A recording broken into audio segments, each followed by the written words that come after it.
Dupi-dupi-dupi-dup-dup-dupi-dupi-dupi-du. Boah, Leute, ich dachte gerade, hier geht ja alles wieder drunter und drüber, ey, holy shit. So, aber ich glaube, jetzt müsste das hier laufen. Eventuell bin ich auch schon zu hören.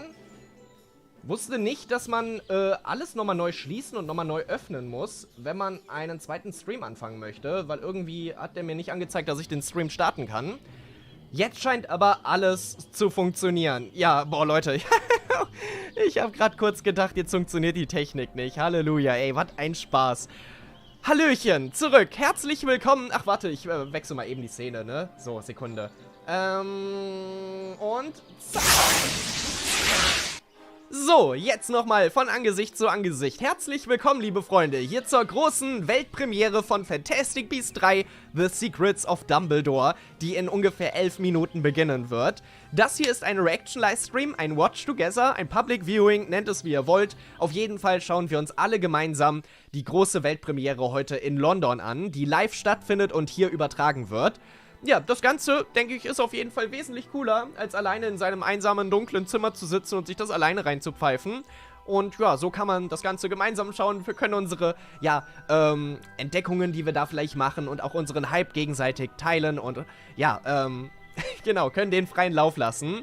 Und ich liebe das. Ich habe das ja letztes Mal schon zur Hogwarts Legacy gemacht. Da hatten wir ja schon ein, ich habe es da noch Public Viewing genannt, aber ich finde Watch Together eigentlich viel cooler. Also vom Begriff her. Das haben wir da auch schon gemacht und das ist extrem gut angekommen. Wir hatten zu Höchstzeiten über 2000 Live-Zuschauer.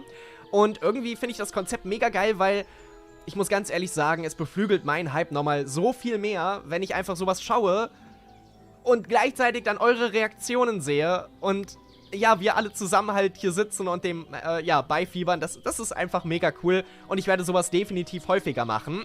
Allerdings natürlich nur zu besonderen Anlässen. Also Hogwarts Legacy war so ein besonderer Anlass, das ist so ein besonderer Anlass und sollte nochmal in Bezug auf die Wizarding World sowas in die Richtung kommen. Auch zu FB 4 und 5 werde ich das natürlich da auch machen. Aber ja, erstmal herzlich willkommen, Leute. Schön, dass ihr wieder alle hierher gefunden habt. Und ja, in 10 Minuten geht's los. Als kleine Info, das Ganze findet in London statt. Es war kurzzeitig die Rede davon, dass die Weltpremiere wohl in Berlin stattfinden soll. Wurde aber aufgrund der Corona-Lage ja eben doch nicht so gemacht, also vertagt.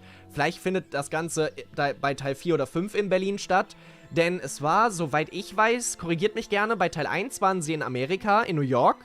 Bei Teil 2 waren sie in Paris.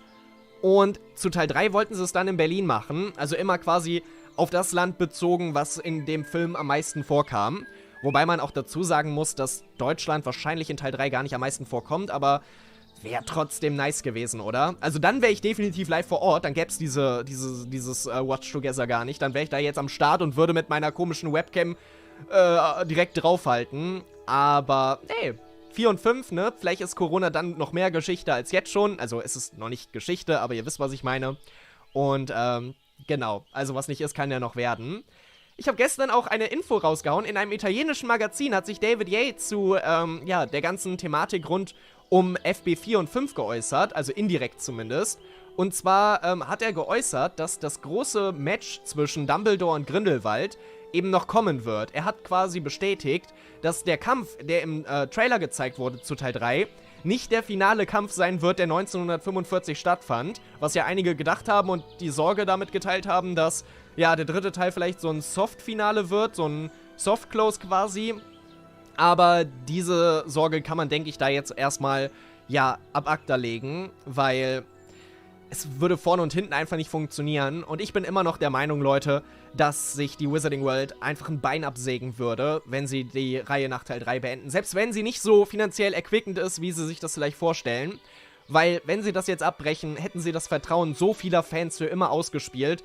Und ganz ehrlich, die Wizarding World verdient nicht nur ihr Geld durch die Filme, sondern auch durch den Merch, durch alles, was drumherum quasi so gebaut ist. Die Universal Studios, die Studio-Tour und so weiter und so fort. Und all das würde drunter leiden, wenn man jetzt so inkonsequent eine Filmreihe ankündigt, die dann nur zur Hälfte umgesetzt wird. Also niemals wird es nach Teil 3 ein Ende geben. Außer der Film wird jetzt ein kompletter Flop und weniger einspielen, als sie ausgegeben haben. Dann würde ich meinen Kopf nicht zu weit aus dem Fenster lehnen, aber wenn es wie bei Teil 2 wäre oder vielleicht sogar ein bisschen drüber, ich bin absolut fest davon überzeugt und würde auch gerne eine Wette mit jedem von euch abschließen, der anderer Meinung ist. Aber lassen wir, ja, Ja, ich bin hyped, Leute. Was kann man jetzt da erwarten? Manche haben mich schon gefragt, Daniel, wird da jetzt Teil 3, der Film, gezeigt? Nein, wird er nicht. Das ist die Weltpremiere. Das gab es auch schon damals zu den Harry Potter-Filmen. Also wird quasi, die Schauspieler laufen über den roten Teppich.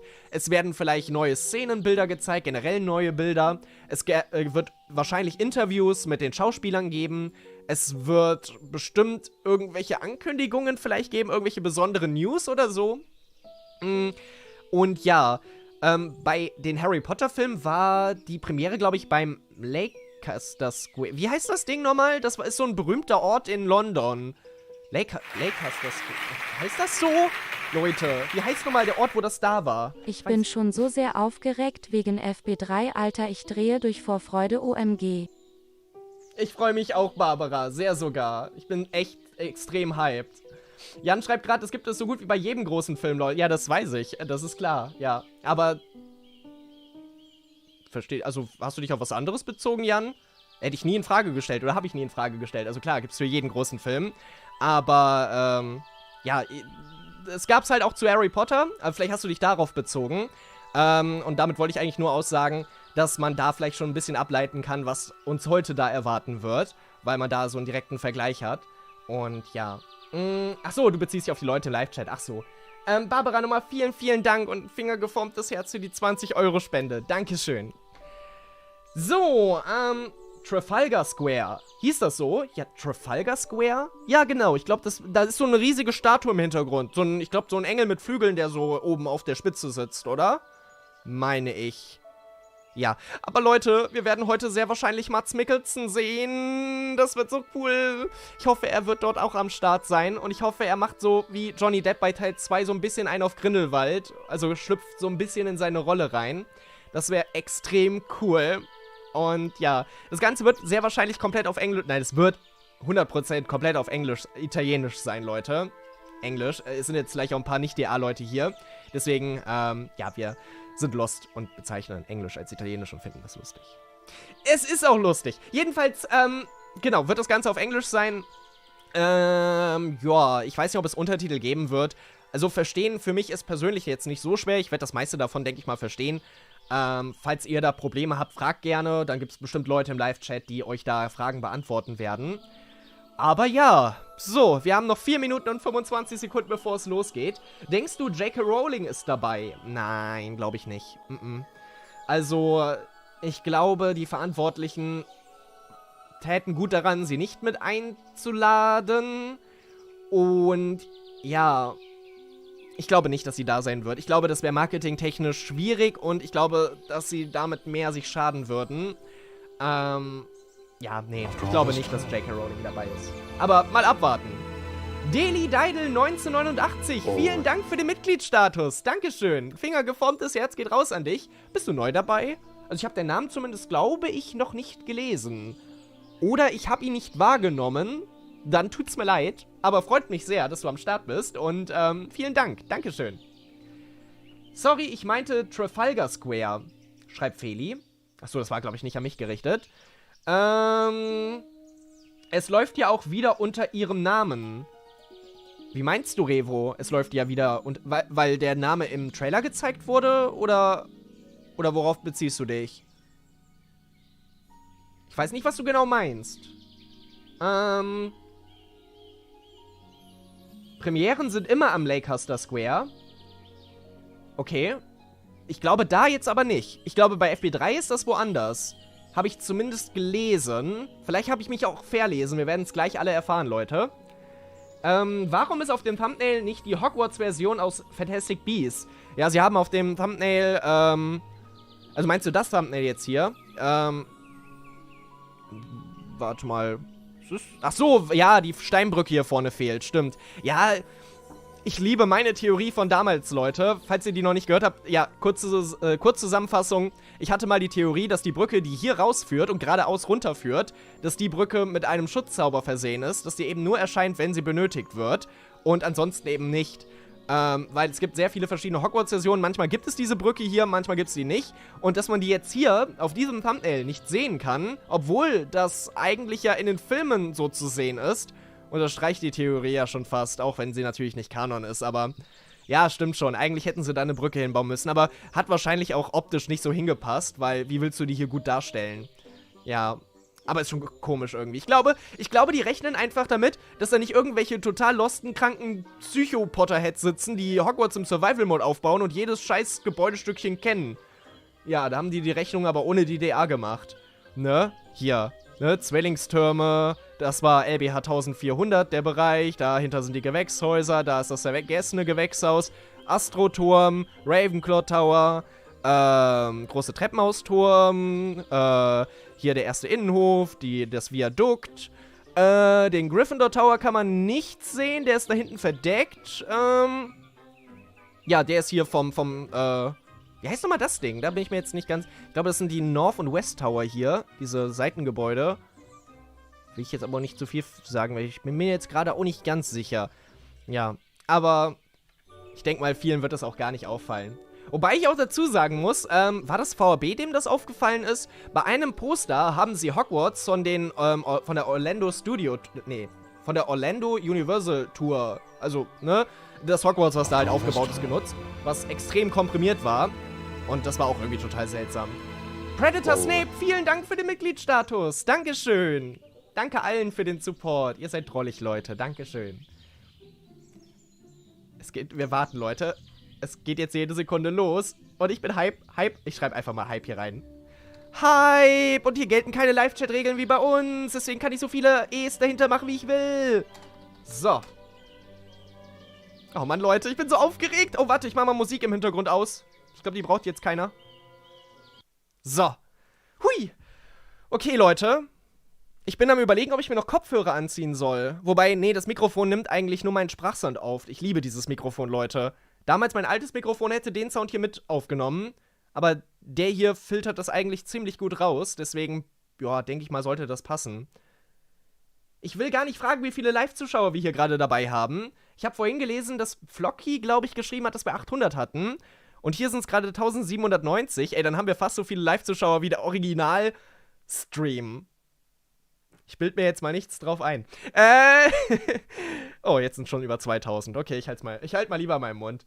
Oh, Jerome, grüß dich. Schön, dass du auch dabei bist. Herzlich willkommen hier beim Public Viewing. Ja, ich würde dir liebend gerne jetzt hier Bier ausschenken und so, wie beim Fußball-Public Viewing, aber ist schwer.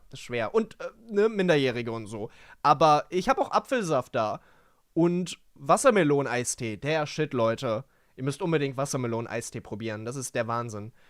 So, geht's los? Ich glaube, es geht los, Leute. Aber noch hört man nichts. Soll ich Vollbild machen oder sollen wir das so gucken? Weil dann seht ihr hier noch so ein bisschen den Live-Chat von der Premiere durchrattern. Schreibt mal gerade groß oder klein in den Chat. Groß, wenn ich Vollbild machen soll, klein, wenn ich das so lassen soll. Wir haben über 1000 Live-Zuschauer. Krass, Alter. Wir haben halb so viele wie der Original-Stream. Ja, Wizarding World, zieh dich warm an. Hier kommt die DA. Voll, groß, klein. Ja, okay, die meisten sind für groß. Alles klar, dann machen wir es groß, Leute. Uiuiuiui. Ich bin so aufgeregt. Ich mach mal hier ein bisschen lauter. Ach, das ist schon so laut, okay. Ihr müsst mir gleich einmal Feedback geben, ob das von dem Sound, also ob mein Sound und der Sound so einigermaßen übereinstimmend sind. Also, dass ich nicht zu leise und auch nicht zu laut bin und ja, genau. Weil ich das jetzt vorher nicht probiert habe. Aber genau, das ist ja alles kein Problem. Genau. Chat langsamer. Ja, das ist kein Problem. Moment. So. So, 30 Sekunden und speichern. So, ich hoffe, das passt jetzt soweit. Ich habe jetzt mal 10 Sekunden langsamer gestellt, damit er nicht ganz so schnell durchrattert, dann ist er leichter zu lesen. Sag mal, sind die eingeschlafen oder was ist denn jetzt hier? Leute, kommt mal jetzt live hier, Pot. Wir sind aufgeregt, wir wollen die Premiere sehen. Ist der Praktikant vor der Kamera eingeschlafen? Erst macht er den Stream auf privat, jetzt schläft er vor der Kamera ein. Was ist denn da los? Ich glaube, der will seinen Job nicht haben. Hey, ich mach das auch gratis, hallo? Findet ihr auch irgendwie, dass Yusuf Kama da echt schlecht reineditiert wurde?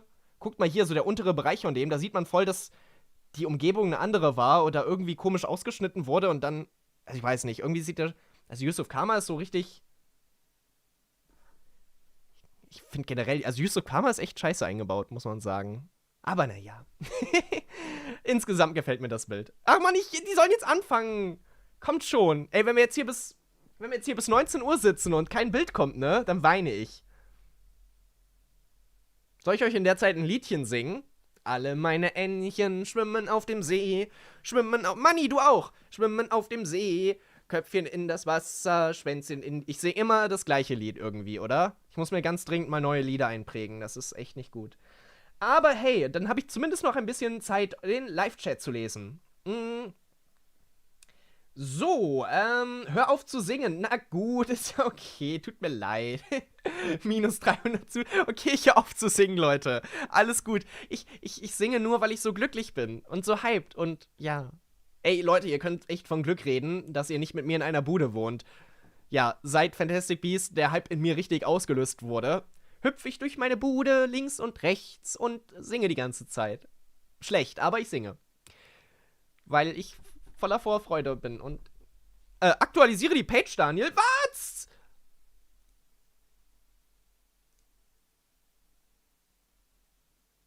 Hat das jetzt... Hab ich, aber da ist nix. Das xen wir mal. Nee, da ist nix. Ist bei euch was? Wer hat das gerade geschrieben, dass ich die Seite aktualisieren soll? Keiner hat von euch da jetzt Bild, oder? Ich aktualisiere nochmal. Hallo? Dieser Praktikant, er macht mich fertig, ey.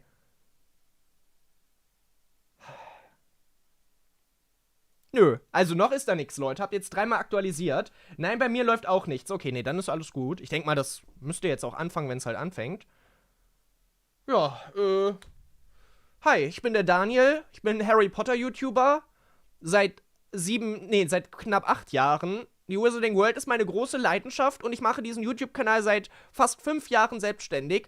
Und die Community heißt DA und das sind alles loste Potterheads, die absolut herzlich und liebenswürdig sind, aber auch ein bisschen bekloppt. Aber das bin ich auch. Und zeichnet aus, dass uns eigentlich nichts auszeichnet, außer dass wir loste Potterheads sind und liebenswürdig. Und wir laden euch alle herzlich ein, Teil dieser losten Community zu werden. Das heißt, wenn ihr euch genauso sehr auf Fantastic Beasts freut oder generell die Wizarding World mögt, dann scheut euch nicht und seid dabei. Folgt mir auf Twitter. Oder abonniert meinen YouTube-Kanal. Oder, ja, weiß ich nicht. Macht einfach, was ihr für toll haltet. Genau, so.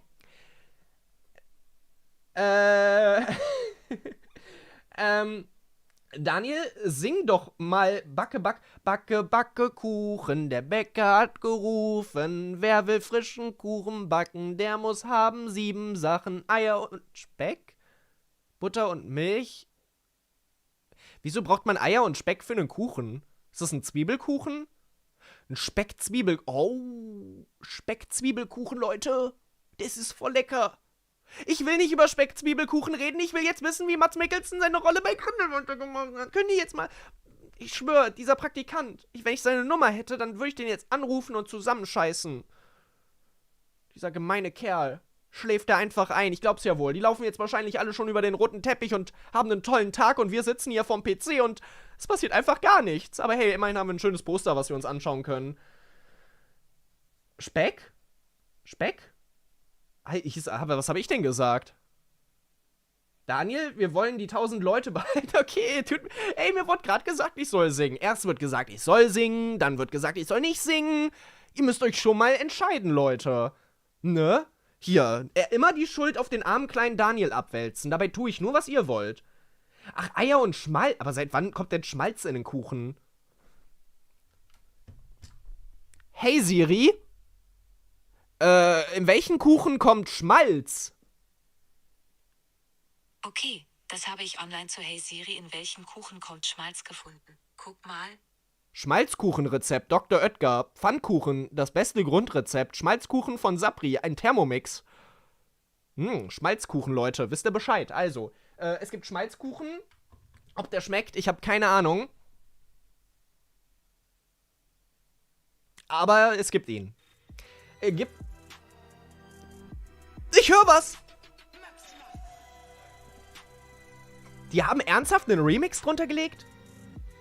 Ist das jetzt so ein Move von wegen, damit den armen Zuschauern nicht langweilig wird?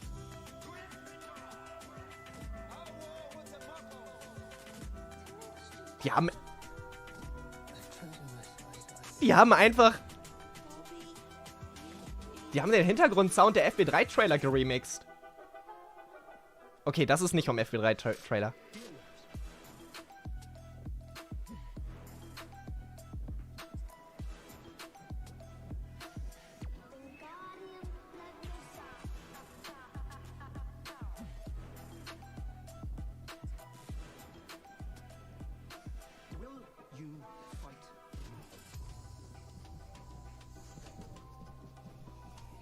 Oh, jetzt kriege ich Kopfschmerzen. Aber das ist cool. Ihr hört das laut genug, oder? Oh, ich ziehe die Mütze wieder auf. Tut mir leid, Leute. Tut mir leid. Ist ja gut. Ihr müsst mich ja nicht direkt anschreien. So, zufrieden. Auch nicht? Oh, ich kann es auch nicht recht machen, ne? Metal, Leute. Mann, diese... Das war laut. Eragon, du hast jetzt lautes Klatschen ausgelöst. Mach mal bitte die Musik lauter. Lauter? Okay. Lauter sagen die meisten. Okay. Ist das so in Ordnung? Ich habe lauter gemacht, Leute.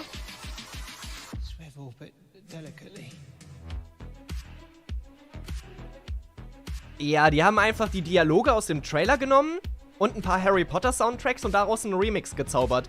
Das ist bestimmt auch die Praktikumsaufgabe des Praktikanten gewesen, oder? Das ist so eine typische Aufgabe, wenn man sein Praktikum in der Schule anfängt. Yo, Boy, du hast keinen Plan von nix. Hier hast du ein paar Audios, hier hast du ein paar andere Audios, mach mal einen Remix. Und das zeigt er dann am letzten Tag in der Schule, wenn er zeigen muss, was er in seinem Praktikum so alles getan hat. Oder? Irgendwie fühle ich das sehr. Aber hey, ich bin neidisch. Ich hätte auch gern so ein Praktikum gehabt. Sag mal, was ist denn jetzt hier? Ich will einen Fantastic Beasts 3 Soundtrack hören. Und nicht den Praktikanten-Remix. Hallo? Hallo? Aber hey, immerhin wissen wir, dass sie nicht eingeschlafen sind, weil ein schlafender Mensch könnte den Remix nicht gestartet haben. Also ist da auf jeden Fall jemand wach. Und irgendjemand scheint hier die Kontrolle zu haben.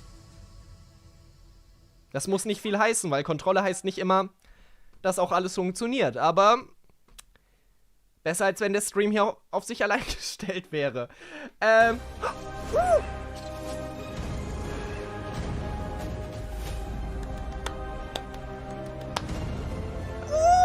Es geht los! Oh, dieser Soundtrack alleine. Dangerous times favor dangerous men. Oh shit, Leute. The world as we know it is coming undone.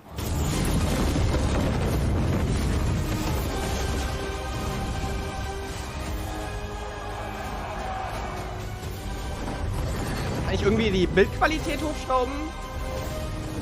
Die ist schon auf 1080. Ah.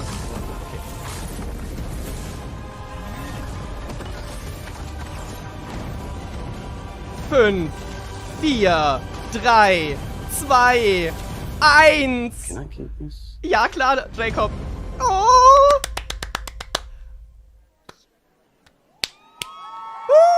Hello, and welcome to London's Royal Festival Hall. Dem habe ich die Hand geschüttelt. The world premiere of Fantastic Beasts: The Secrets of Dumbledore.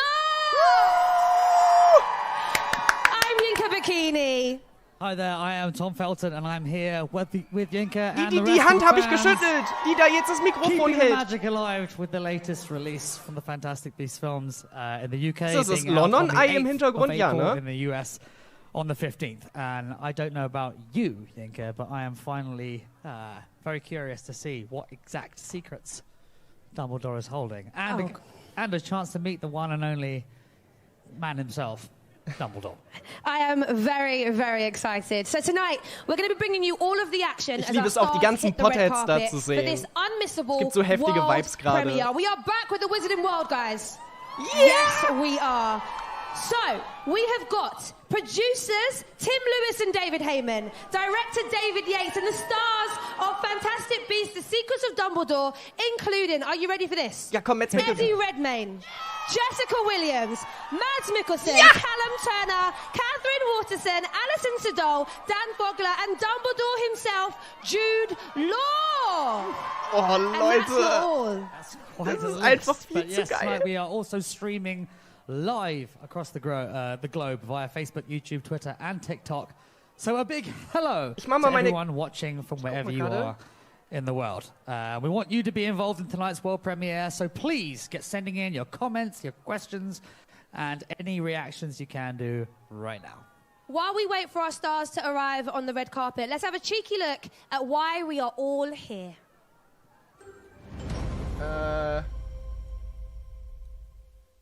Mach den Rahmen mal eben weg. They say if you listen carefully So. enough, the past whispers to you. I love Es the gibt neue enigma Szenenbilder. of Dumbledore. Dumbledore is such an iconic character, and to be able to explore a story that looks into his past is amazing. The world as we know it is coming undone.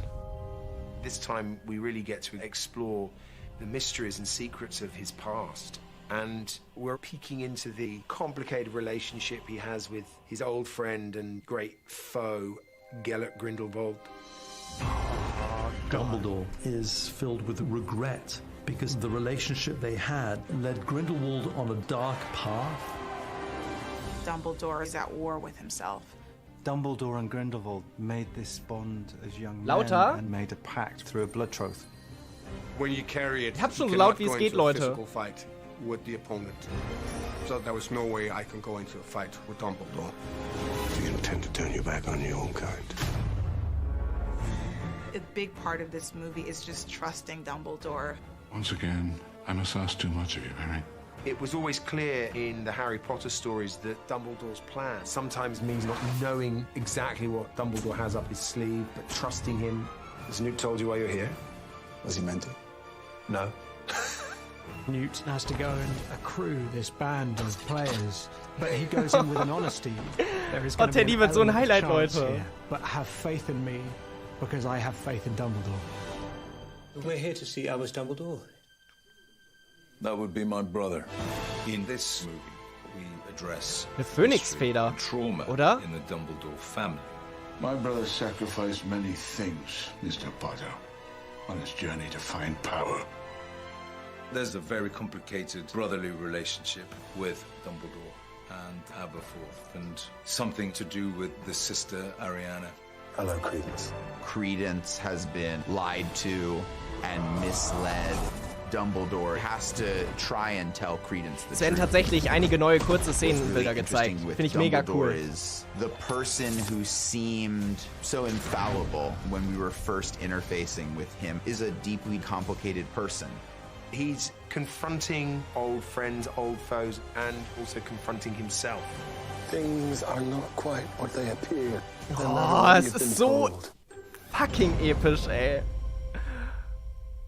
Ich liebe es so sehr, Leute. Der Film sieht so That gut looks aus. absolutely incredible, doesn't it? Oh my gosh.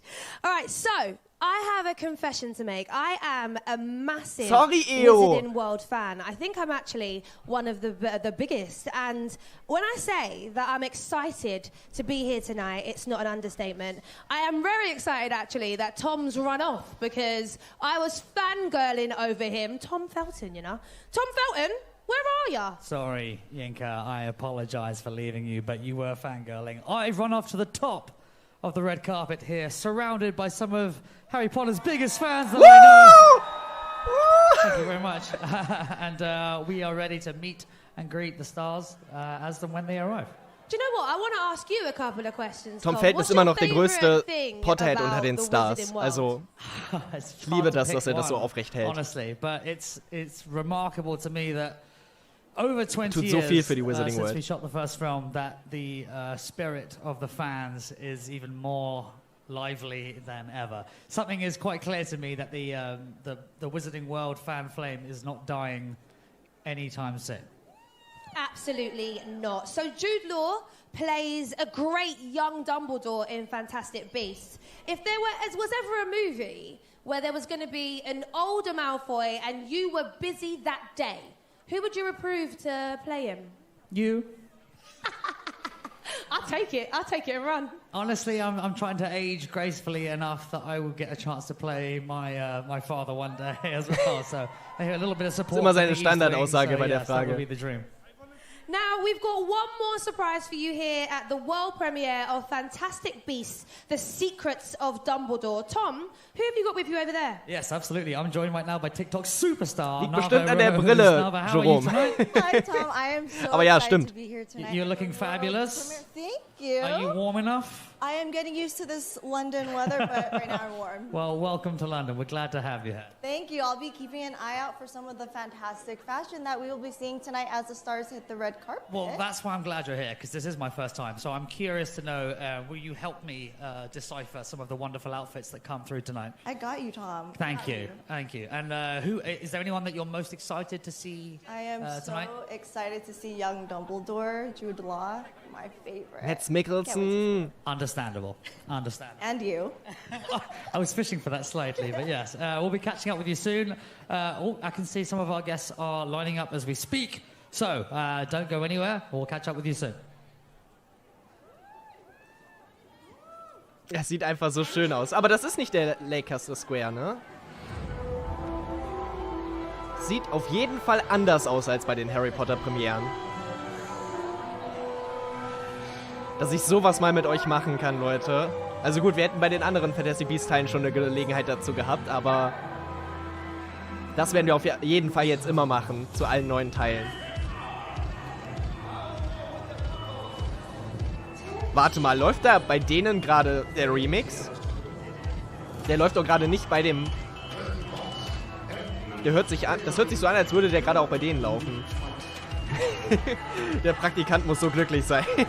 Ja, jetzt wird mein Song auch noch dabei gespielt. Das ist ja der Wahnsinn. Aber mal Retalk. Oh, da sind die ersten David Heyman.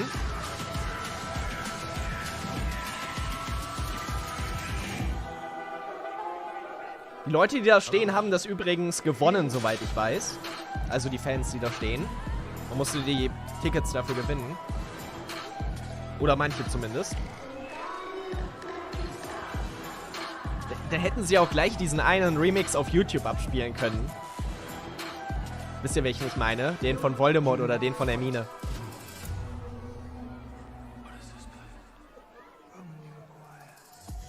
What, David? What do I say? Well, I don't know, Tom. It's kind of surreal. Very surreal. Ja, ich halte den Mund. Ich rede gleich weiter. You helped start this whole thing off, and here we are.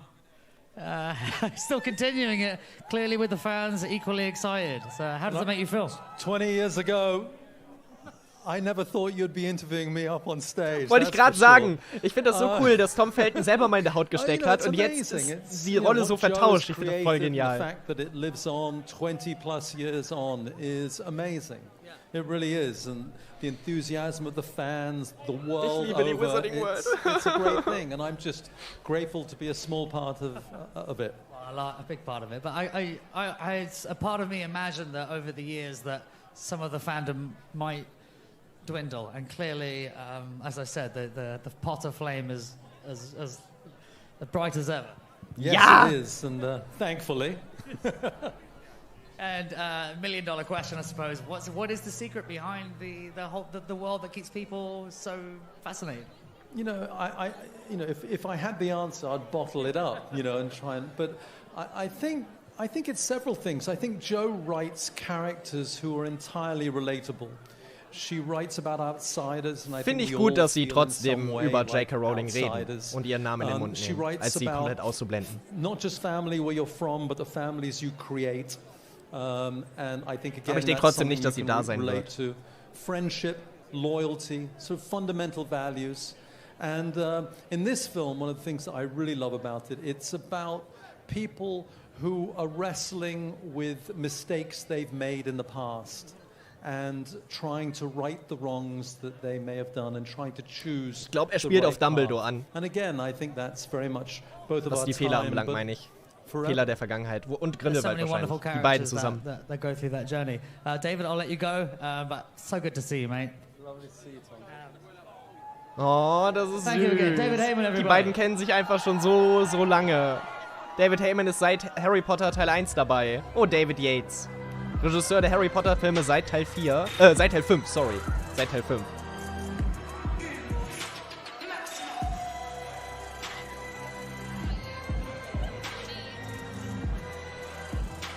Also die meisten werden wissen, was ich hier so erzähle, aber vielleicht sind ja auch ein paar Leute dabei, die die verschiedenen Personen noch nicht so kennen. Wer ist das jetzt? Die sagt mir jetzt gerade nichts. Aber die hat ein rotes Kleid an. Muss berühmt sein. Und irgendwas damit zu tun haben. Schauspielerin ist das nicht, oder? Kennt jemand die? Wer ist das?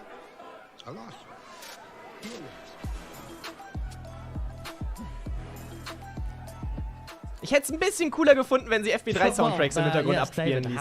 So als kleiner Vorgeschmack. My wizarding journey came to an end a few years ago now, but yours is clearly not. Still going. How does it feel to keep continuing the world that is still inspiring so many people around the world? It's, you know, you work so hard on these films, as you know, there's so many people who build them.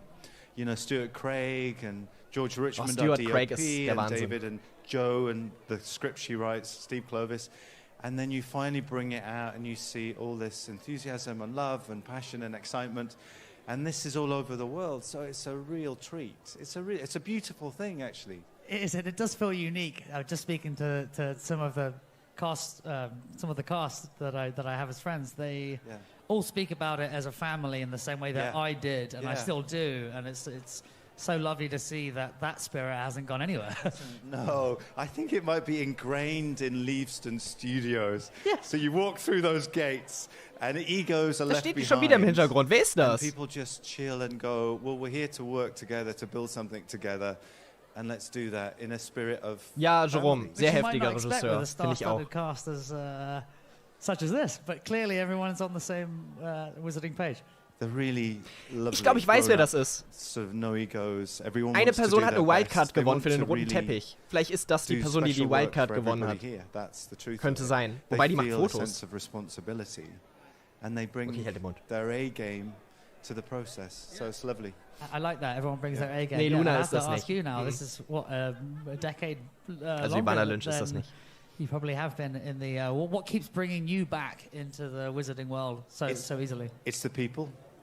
You know, it's David, it's Joe, it's Stuart. It's the actors who are fun to work with. And it's a big playpen in which you just get to, and there's not some big ogre-like studio watching over you, sort of issuing commandments to say, you have to do it like this, you have to do it like that. It's a perfect filmmaking gig because you have a lot of love and support and encouragement, and you have a wonderful fan base. So it's a no-brainer, Tom. It's taken me years outside of Potter to realise how lucky and how great we had it. So I completely understand that, and for that reason, congratulations on the project, and I can't wait for all the fans to see it. Yeah, fantastic. We'll let you go, nice David. to see you again, man. Yeah, give us a hug. Oh, I'd like to see you at some point. Er will ihm die Hand geben und er nimmt ihn in den Arm. Oh, ist das drollig gewesen.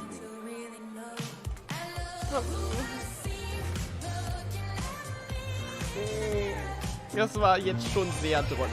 Wer ist, also David, sind das seine Kinder? Der Junge sieht aus, als wäre er mit ihm verwandt, so vom Gesichtszug her. Das könnte sein Sohn sein. Und seine Frau, würde ich sagen. Ja, doch, das wird Sohn und Frau sein, würde ich sagen. Aber das war gerade so süß, wie er den einfach in den Arm genommen hat. Wer ist das denn? Sag mal, bin ich blöd? Sind das Statisten oder sind das Wildcard-Gewinner?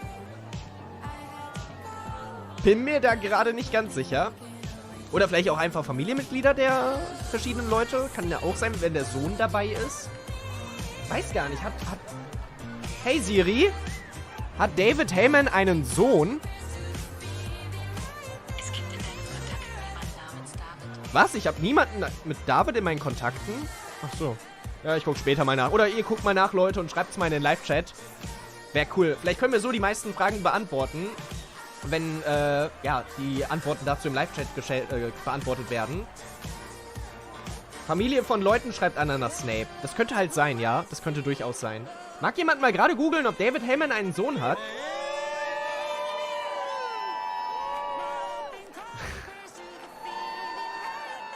Ich würde da so gerne stehen. Aber ich würde mich einpinkeln, sobald ich die Stars sehe. Und dann stinkt das da. Aber... Ja, hat er. Ah, ja, einen Sohn. 2 sogar. Ja, dann scheint das wirklich der Sohn gewesen zu sein, Leute. Okay. Harper Heyman heißt der. Oh, okay, alles klar. Ja, cool, wieder was dazugelernt.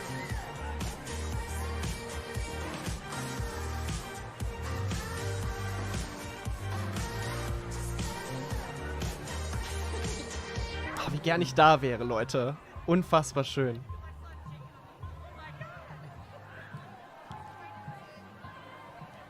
Hello, thank you very much, Tim.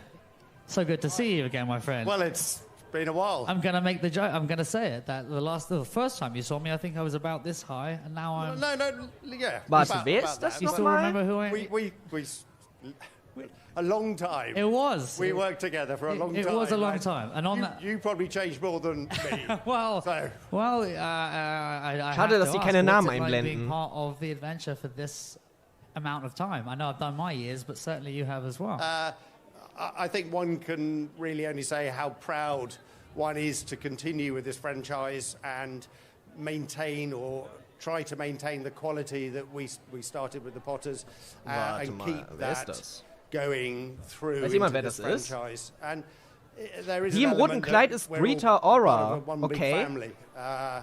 And that is it's okay, also die im roten Kleid soll Rita Ora sein, Leute. The crew, the fans, everyone feels like a part of this wizarding family, which is magnificent. And as I keep experiencing, clearly the fandom flame ist eine is not Sängerin. Ja, könnte hinkommen. So I hope you and all of the team eine britische Sängerin und Schauspielerin. As proud as I am to we're continuing it. We hope it's going to keep continuing, and we hope what we've made with this film will keep it continuing, and that's what we have a huge responsibility to all fans. Something tells me the fans are not going to lose their encouragement anytime soon. Am I right? I have to ask, has there been a highlight over the last project or the last few projects as far as the Fantastic Beasts have been with the development of the cast and the expansion of the whole wizarding world? In terms of the highlight of this last... Ja, Tim heißt der mit Vornamen, ne? I suppose so. I think you've been there for a time. Yeah, I think one of the highlights, actually, because we go back to Hogwarts. Pommes Kiwi, vielen Dank für den Mitgliedsstatus. Dankeschön. Fingergeformtes Herz geht raus an dich. Danke dir. And suddenly experience what you knew so well, but they didn't, but I've only seen in the films. Ja, Rita Ora spielt auch mit. Ah, okay, alles klar, Leute. Ja, Rita Ora ist so eine Schauspielerin von Fantastic Beasts 3. Also die Sängerin und Schauspielerin. Yeah. I think it's been nice for me to take a little step outside to realize that, not to be complacent, but to see faces ja, of die Spendennachrichten werden jetzt sehr laut, weil ich auf Maximallautstärke gestellt habe. Entschuldigung. Through the Great Hall is always aber ihr wolltet's a laut. wonderful experience to watch people. Yes. And it still gives me shivers down my spine. Well, you were one of the 400 that were in there, and I just had the problem of trying to organise getting the 400 Ich finde es gerade traurig, dass ich nicht weiß, wer das ist. But in this instance, yeah, I think that's probably one of the highlights. I think dealing with the 400 kids is probably more problematic than the rest of the production that you had to put on. It was keeping her education going, of course, everything else. So, well, mate, it's great to see you. Well, thanks so much for being here. Not at all. We'll let you get inside and we'll see you later on. Very good. No, not at all. Nö. Nee, ich komme da gerade nicht drauf, Leute.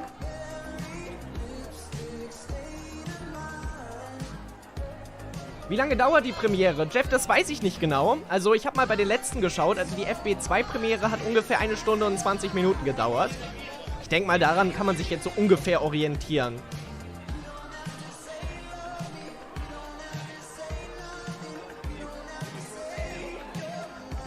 Mann, ich will mir auch was von dem unterschreiben lassen.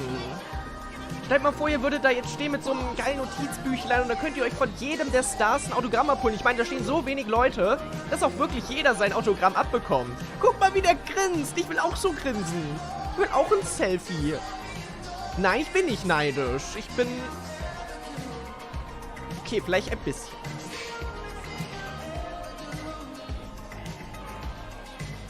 Aber man muss auch dazu sagen, es ist natürlich kleiner organisiert, einfach auch wegen der Corona-Lage. Aber man sieht schon, viele von denen tragen nicht mal Maske. Also die meisten Auflagen wurden ja aufgehoben, aber ich denke mal, die haben es trotzdem noch ein bisschen kleiner gehalten als bei Harry Potter jetzt oder bei den letzten.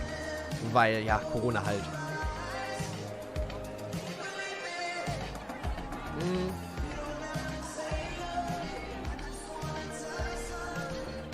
Das eben war Tim Lewis. Ah, okay. Warte mal, dann google ich mal gerade, dann kann ich euch die Info auch mal eben weitergeben. Dankeschön. Wer hat es gerade geschrieben? Ist schon wieder durchgerattert, aber wartet mal eben. Ich google mal kurz. Tim Lewis. Yes. Ich muss mal Fantastic Beasts dahinter schreiben, weil sonst zeigt er mir an, dass das irgendwie ein Footballstar wäre. Filmproduzent. Ah ja, Filmproduzent. Das Foto sieht halt einfach komplett anders aus. Ja, ist anscheinend ein Filmproduzent, auch von den Harry Potter Filmen gewesen. Ja, ist halt jemand hinter der Kamera. Aber ja, Filmproduzent, Leute.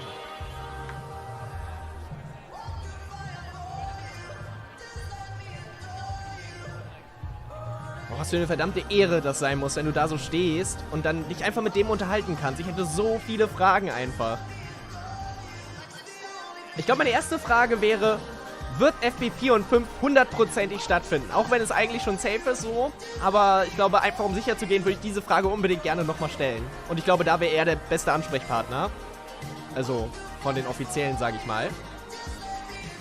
Wobei die Sesselfurzer im Hintergrund, die gar nicht hier auf der Bildfläche erscheinen, die haben, glaube ich, am meisten zu sagen, weil die Geldgeber sind. Aber der Regisseur wird wahrscheinlich da auch viel mitzureden haben, beziehungsweise einen Plan davon haben, ob es stattfindet oder nicht. Aber das würde ich ihn auf jeden Fall fragen.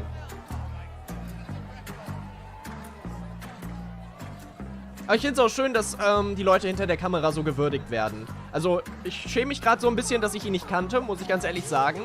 Weil ich es eigentlich immer total super finde, wenn eben nicht nur die Stars, also die Schauspieler eben so viel, ja, Zuspruch bekommen, sondern eben auch die Produzenten, die Regisseure, die Drehbuchautoren. Muss man zum Beispiel auch, ich hatte ja letztens, nee, warte, kommt das noch? Es kommt noch ein Video über Steve Kloves und während der Recherche habe ich auch rausgefunden, dass er, obwohl er einer der, ja, erfolgreichsten Drehbuchautoren ist, trotzdem kaum bekannt ist. Das finde ich immer so schade. Alice ist so doll! Die Schauspielerin von Queenie. Kaum zu übersehen.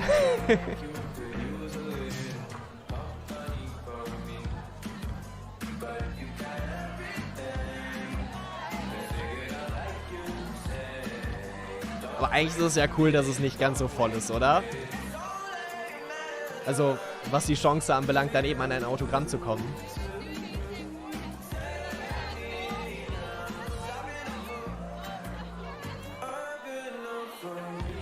Ich will da hin, ja, Lieder, ich will da auch hin. Wir können jetzt zusammenfahren. Wenn wir uns beeilen, kommen wir vielleicht noch pünktlich an, bevor die alles abgebaut haben. Was meinst du? Das ist so schön. Ja, ich liebe es auch. Ich liebe es auch. Ich genieße das gerade sehr. Mit euch zusammen macht es halt nochmal doppelt und dreifach so viel Spaß. Klar wäre es noch schöner gewesen, selber dort zu sein, aber zu sehen, die ganzen Leute zu sehen, die sich alle auf den Film freuen, die ganze Crew zu sehen, die für den Film verantwortlich war. Es macht einfach noch so viel mehr das Ganze greifbar und auch irgendwie wieder so, ja, es macht den Film mehr zu einem Event als zu einem Film. Und das finde ich bei der Wizarding World immer ganz besonders schön und wichtig, dass eben ein neuer Teil wie ein Event aufgezogen wird und nicht einfach nur ein neuer Film ist, der dann einfach geschaut wird und dann vergessen ist. Sondern jedes Mal, wenn in der Wizarding World wieder was Neues passiert oder ein neuer Film erscheint, ist das immer ein Event. So. Klar, wenn man selber Potterhead ist, nimmt man das wahrscheinlich eher wahr. Aber doch, ich muss ganz ehrlich sagen, ich liebe das sehr. Oh, ich höre Catherine. Catherine Waterston. Kommt die? Allison looks stunning. She's wearing custom honor. Ich habe gerade Leute Catherine rufen hören. Looking at the dress. It's just beautiful. Listen, I'm Hufflepuff, so this is everything to me. I am such a fan of puff sleeves, ruffles. She looks gorgeous.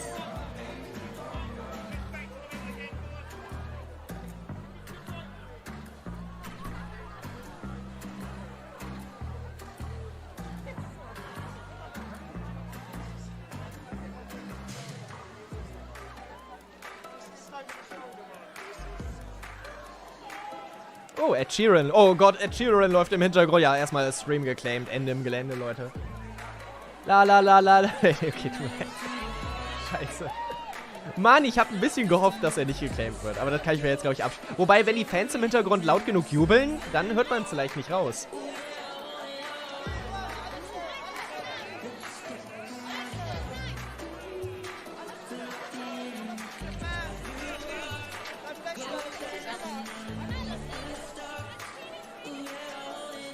Oh, wie süß sie dazu tanzt. Knuffig.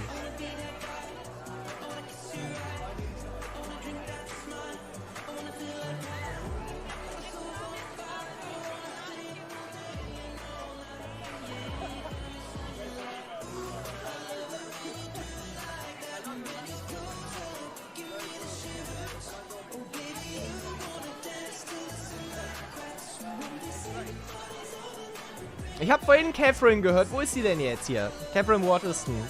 Ich meine, beim Trailer war sie ja noch schmerzlich vermisst. Wäre jetzt eigentlich wahrscheinlich auch die Person, die Leute am meisten hypen wird. Also die dort sind. Neben den Hauptstars natürlich.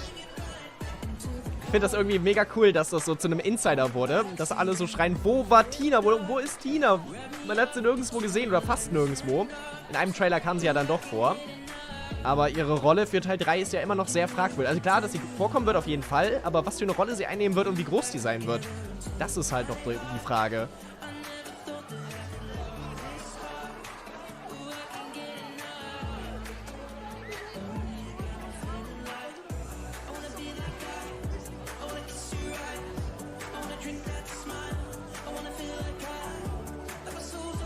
Aber mutig irgendwie, dass sie keine Maske trägt, oder? Also ich kann es verstehen, weil gerade als Schauspielerin, ne, das Gesicht ist ja repräsentativ, aber ich meine, wenn sie da mit vielen Fans Fotos macht und so und keine Maske trägt.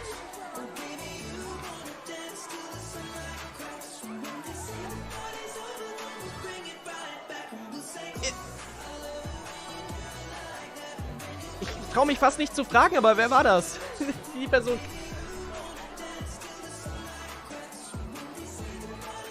Felicitas Koch, ich wünsche dir einen wundervollen Abend. Vielen Dank fürs Dabeisein. Die haben offiziell keine Auflagen mehr. Ja, stimmt, aber trotzdem tragen ja noch viele Masken. Und keine Ahnung, ich wüsste nicht, ob ich da mich selber anschließen würde. Selbst wenn die Auflagen nicht mehr da wären. Ich glaube, ich würde trotzdem eine Maske tragen in der Situation. Aber das liegt wahrscheinlich auch einfach daran, dass wir das jetzt 2 Jahre lang erlebt haben und es mittlerweile zur Gewohnheit wurde. Returning as Newt's trusted assistant Bunty. Please welcome Victoria Yates. Yates? Heißt sie nicht Jeets? Yates heißt doch David Yates. Nicht, die heißt doch Victoria Jeets, oder? Egal. Aber sie soll ja in Fantastic Beasts 3 nochmal eine größere Rolle bekommen. Das wurde auf jeden Fall gesagt. Und manche hatten die Theorie, dass sie womöglich eine Tina ist, die mit viel Safttrank sich in Bunty verwandelt hat. Wobei ich das ehrlich gesagt nicht glaube. Aber die Theorie wurde jetzt schon sehr, sehr oft auch unter meinen Videos genannt. She looks gorgeous right now. Look at that material and the way that it's. Und ich freue mich vor allem, wenn sie sich wieder um die Baby-Nippler kümmert. Okay, I think we just cued the win and it just looks amazing on this dress. She looks stunning. Das scheint ihr Freund zu sein, würde ich sagen. Oder ihr Mann halt. Ja, liebe Jungs da draußen. Keine Chance mehr. Tut mir leid.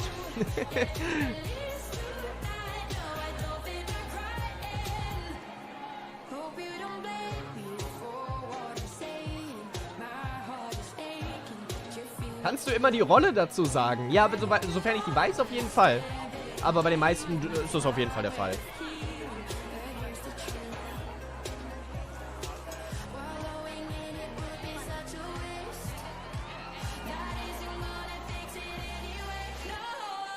Ich schätze das immer sehr, wenn die Stars da auf Augenhöhe mit den Leuten reden und interagieren.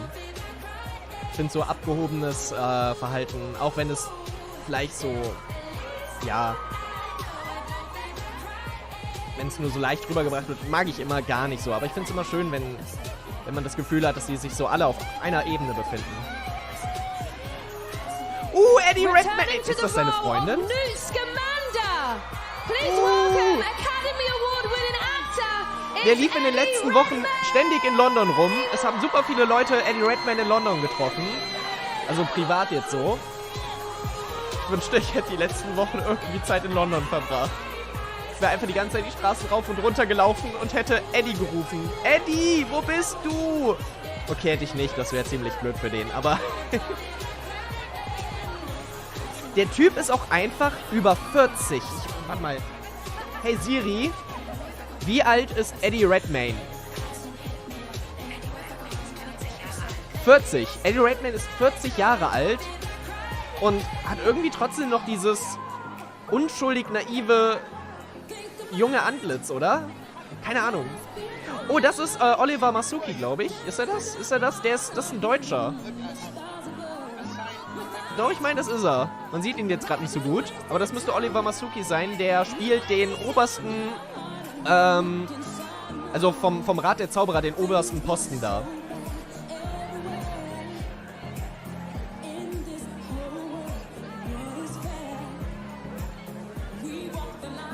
Er sieht überhaupt nicht aus wie 40. Nee, finde ich auch nicht. Also, wenn man ihn so sieht, ne? Nee, sieht halt wirklich gar nicht aus wie 40. Er sieht wie ein 24-Jähriger aus. Ja. Ja, doch. Stimmt schon. Oh! Dan Vogler. Jacob Kowalski. Please welcome Tony Award-winning actor. It's Dan Vogler. Ohne Bart sieht er seltsam aus. Also, letztens habe ich ihn gesehen und da dachte ich, irgendwas sieht anders an ihm aus. Und da musste ich voll lange überlegen und es ist mir erst so nach 2 Minuten aufgefallen, dass der Bart fehlt. Ich habe erstmal nur vernommen, dass der irgendwie anders aussieht, aber bin nicht direkt darauf gekommen, was anders war. Ich will wissen, ob das seine Freundin ist. Weil die ist bestimmt nicht 40. Oh, Danny Boy, oh, Danny Boy. Ja, genau, Jerome. Mats Mikkelsen. Oh, er ist der beste Schauspieler der Welt. Oh Gott. Und ich bin so froh, dass die Leute so laut jubeln. Weil er musste ja mit einem gewissen Shitstorm da klarkommen. Welcome back. Oh, it's lovely to be back. Yeah, I'm fine. I'm taking it all in. Just sort of enjoying the fact that the fandom flame is clearly not going anywhere at all. I have to ask you, how does it feel to be back on the red carpet and celebrating this film? Do you know, it feels, this one's been a long time coming. Jetzt muss ich Tom Felton nochmal die Hand schütteln. Er hat Eddie Redmayne berührt. We were one of the first films to be filming, also wird er and it was noch. made in such secrecy, as is in the title. But I'm thrilled now that some of those secrets are finally going to be revealed. So. Well, I'm sure there's a world of people looking forward to seeing what those secrets. Seine Körpersprache ist immer noch so ein bisschen introvertiert, oder? We spoke about it in previous times immer about so verschmitzt, unsicher, dann mal auf dem Boden. Part of the Wizarding World. Achtet mal drauf. Whether it's the crew, the camaraderie, the magic, the sets, the fans, and what are you most looking forward to stepping back into? Yeah. Well, I think it's an accumulation of all those things. David Yates, our director, has put together a band of wonderful people. It's an amazing group of actors and an incredibly kind and generous-spirited group of actors, international group of actors. Oh, seine Frau ist 39. Oh, aber dann war das bestimmt nicht seine Frau, oder? Just outside Watford, where we make the films and where you guys made your films. The scale in this film, entire parts of Guilin in China, mal die Leute im Hintergrund da. Bhutan, stehen am Fenster und gammeln Germany, recreated in a kind of old school Hollywood way, which you walk onto those sets and you feel like a kid. It's dumbfounding. And it's hard because the visual effects are obviously so impressive and get more impressive every year. Yeah. But I love the idea of this, the old school element of actually recreating physical sets, especially now the Wizarding World is clearly going global. There was one moment in this film which takes place in these kind of waterfalls in China. And my character, ends up in this lake beneath the waterfalls, and we were meant to shoot it in July. They built this in Watford, so July in England we were going to be shooting this. Unfortunately, COVID hit, and we actually didn't get to that scene until December. And I have never been closer to sort of hypothermia in my life. But so I hope when people see that film, if they see me shivering, or don't see me shivering, that's because the VisFX people removed the shiver. Dedication, Eddie. This is what it all takes. My friend, I'll let you get inside. So good to see you. Lovely to see you too, Enjoy mate. tonight. Congratulations again. See you, mate. Cheers. Eddie Romain, everybody. Hey, er hat ihn gar nicht angefasst. Jude Law! Reprising the iconic role of Dumbledore. Der Bart steht ihnen halt einfach Please give a mega, huge muss ich sagen. London welcome to An seiner Stelle würde ich den auf jeden Fall dran lassen. Hat so dieser Oldie Gentleman-Look ist das. Ja, ja, ich finde den voll cool. So sehe ich auch aus in seinem Alter, Leute. Macht euch drauf gefasst. Also nicht so schön, aber ich werde noch im Bart stehen lassen. So lang, ja. Aber im gewissen Alter sieht das einfach extrem so... Weiß ich. Oder? Ne? Der hat diesen George Clooney-Effekt dadurch, oder? Er sieht alt, aber trotzdem sexy aus. Oder er sieht sexy aus, weil er alt aussieht. Egal. Aber er ist einfach cool. Sexy Dumbledore halt. Aber auch generell so seine Gesichtsoptik, auch die Augen und so. Es erinnert wirklich sehr stark an Michael Gambons Version von Dumbledore. Und so viel haben die anscheinend aber auch am Gesicht nicht gemacht, weil die Falten... Vergleicht mal Michael Gambons Dumbledore mit diesem Gesicht von Jude Law's Dumbledore oder generell von Jude Law. Und das ist Oliver Masuki, ja. Oliver, welcome to the red carpet of the Fantastic Beasts. Secrets of Dumbledore. How are you feeling tonight? I'm feeling great. So it's Das nice. ist ein Deutscher, Leute. Der könnte jetzt mit uns reden.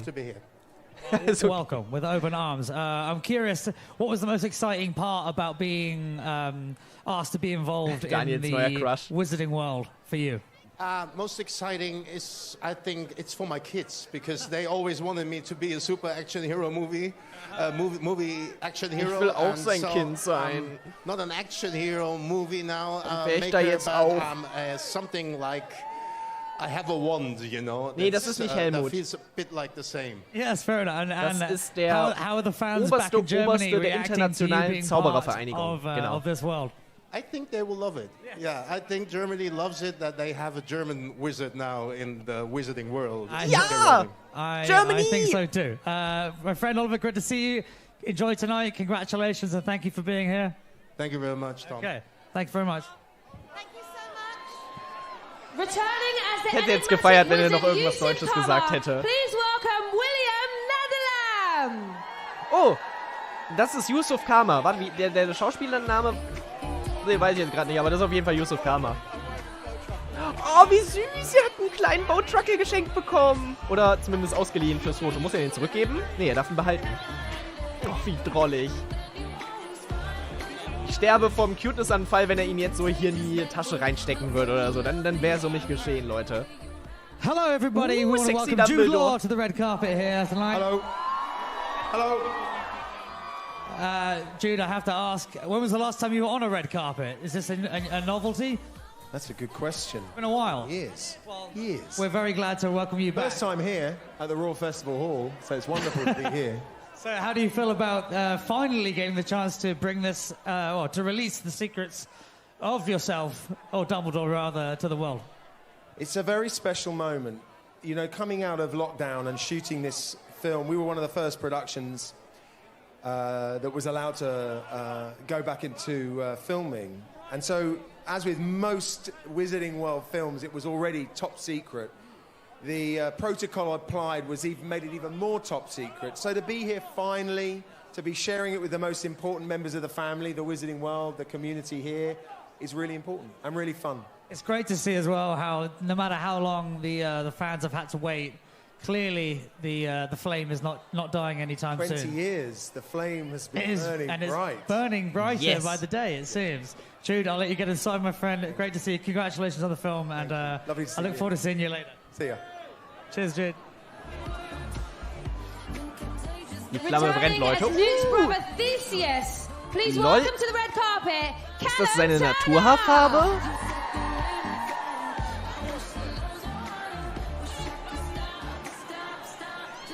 What? Sind die gefärbt oder ist das seine Naturhaarfarbe?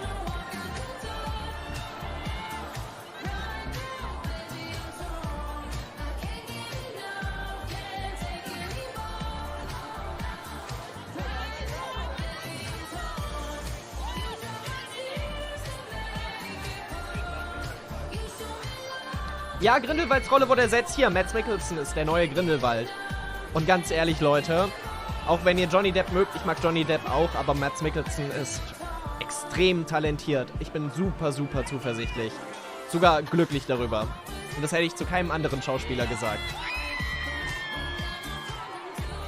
Oh, Gott, ist das drollig.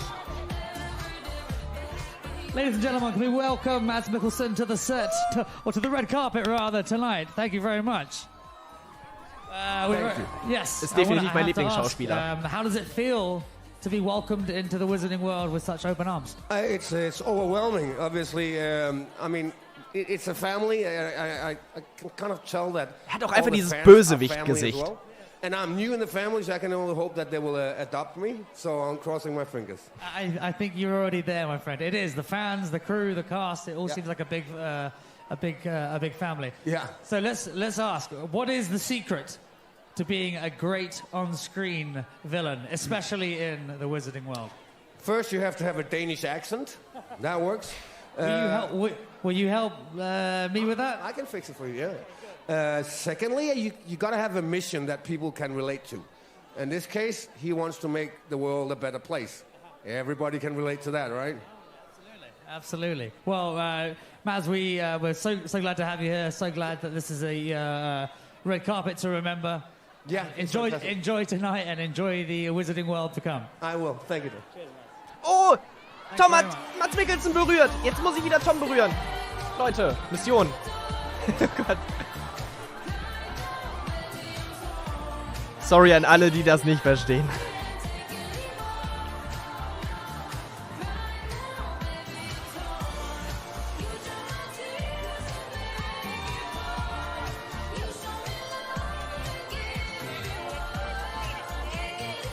Aber echt mal, der die Musik ausgewählt hat, gehört geschlagen. No joke, Leute, oder? Also, selbst wenn man keine... Ich meine, dann hätten sie doch zumindest Fantastic Beasts 2 Soundtracks oder FB1 Soundtracks nehmen können. Die kennt man ja schon, damit spoilert man nichts, aber... Returning as Tina Goldstein, Catherine please Waterston. welcome Catherine Waterstone!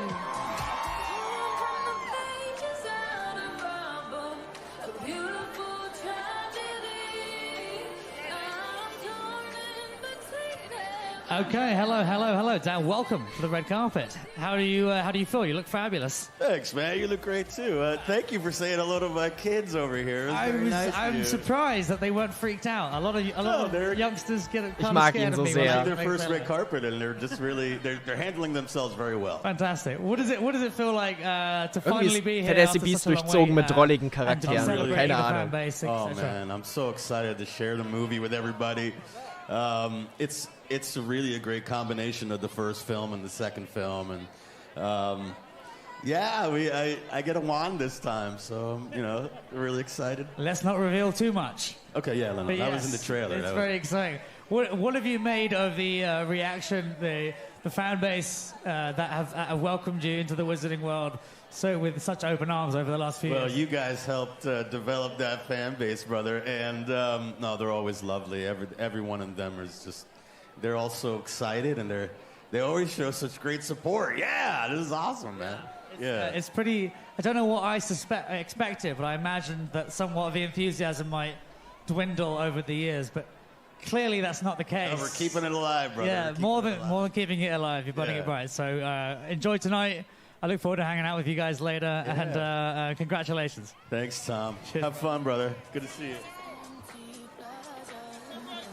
Er hat sich vorher nochmal schnell die Hand abgewischt, weil er so am Überlegen war wahrscheinlich wegen Corona, ob er die Hand geben soll. Sie spielt auf jeden Fall eine der Personen, die zur Wahl stehen, und zwar, wie heißt sie nochmal? Vincentia Santos, genau. Vincentia Santos heißt der Charakter, den sie spielt. Sie steht mit Gellert Grindelwald und ich kann mir japanische Namen immer so schwer merken. Der japanische Zauberer, der da noch dabei ist. Die drei stehen zur Auswahl. Und sie ist eine davon. Ist eine brasilianische Schauspielerin. Das weiß ich auch noch. Victoria Jeets. Oh. How does it feel to be back on the red carpet for another Fantastic Beasts World premiere, Victoria? It feels absolutely fantastic. Not I see what you did there. I see what you did Ja, there. voll das ansteckende Lächeln. Also, it's like not dark. It's normally really dark when we do these things, so it's quite nice to be in the light. What's the one thing that you look forward to the most when you step back on set for Fantastic Beasts in the Wizarding World? I look forward to the animals. I do. The nifflers. I mean, come on, guys. The nifflers. They're so cool. They're underrated, I think. Are they underrated? Yeah, because, you know, they're so troublesome. People think they don't want them. Oh, they're troublesome. I know, but you've got to sort of admire that. You've got a bit of gumption. A bit of cojones. What's in store for fans when they finally get to watch The Secrets of Dumbledore? Of course, you don't want to give it away too much, but you got to give us something, give us a little leg, you know? This film is absolutely brilliant. It's like Indiana Jones meets Harry Potter. I loved it when I saw it. I'm a big fan. It's full of adventure. The magic is absolutely incredible. It's epic. Also, the relationships in it, it's a lot to do with true love, deep love, what we sacrifice for love, and strength, bravery, people coming together that are unlikely heroes. I think we need a bit of that right now. Oh, we definitely do. Enjoy your evening. You deserve it. Thank you so much. Thank you. Das klingt doch schon mal vielversprechend, Leute.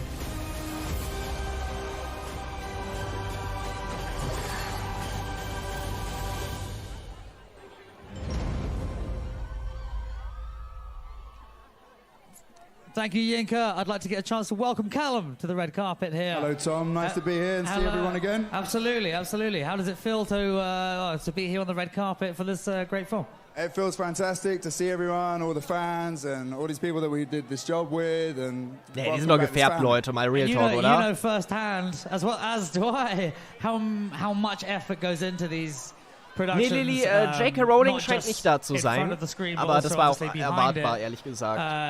I feel like these moments are a good chance for us to celebrate all the people that put their blood, sweat and tears into these fantastic films. Completely. I mean, even just then, Christian, who's just gone past. Da laufen überall die ganzen Stars. The effects, you know, beautiful, beautiful, beautiful. And to celebrate everyone's work is wonderful. Yeah, there are so many unsung heroes. We get a lot of the credit. Is there anything particular that you're most excited about in this particular film for the fans to see and to discover? I'm just excited for everyone to see this Dumbledore's crew come together and, you know, try and put some good back into the world. It's a solid crew. It's a solid crew. I must say, I was slightly jealous not to be involved in it. But, mate, congratulations. I hope you enjoyed tonight, and I look forward to seeing you later on. Thank you. Cheers, You Kat. too. Returning to Fantastic Beasts as Vinda Rossier, please welcome Poppy Corby Stewart! Ich muss sagen, von den Frauen im Film gehört sie zu den attraktivsten, meiner Meinung nach. Ich finde sie attraktiver als Catherine Waterston und Alison Sudol, glaube ich. Oder? Was meint ihr? Gibt es eine weibliche Person, die attraktiver ist in der Reihe? Joining the cast as Oh, das ist Lally Lali Hicks. Please make her Hicks. feel welcome. It's Jessica Williams. Also Jessica Williams, aka Lali Hicks, Spitzname Lally.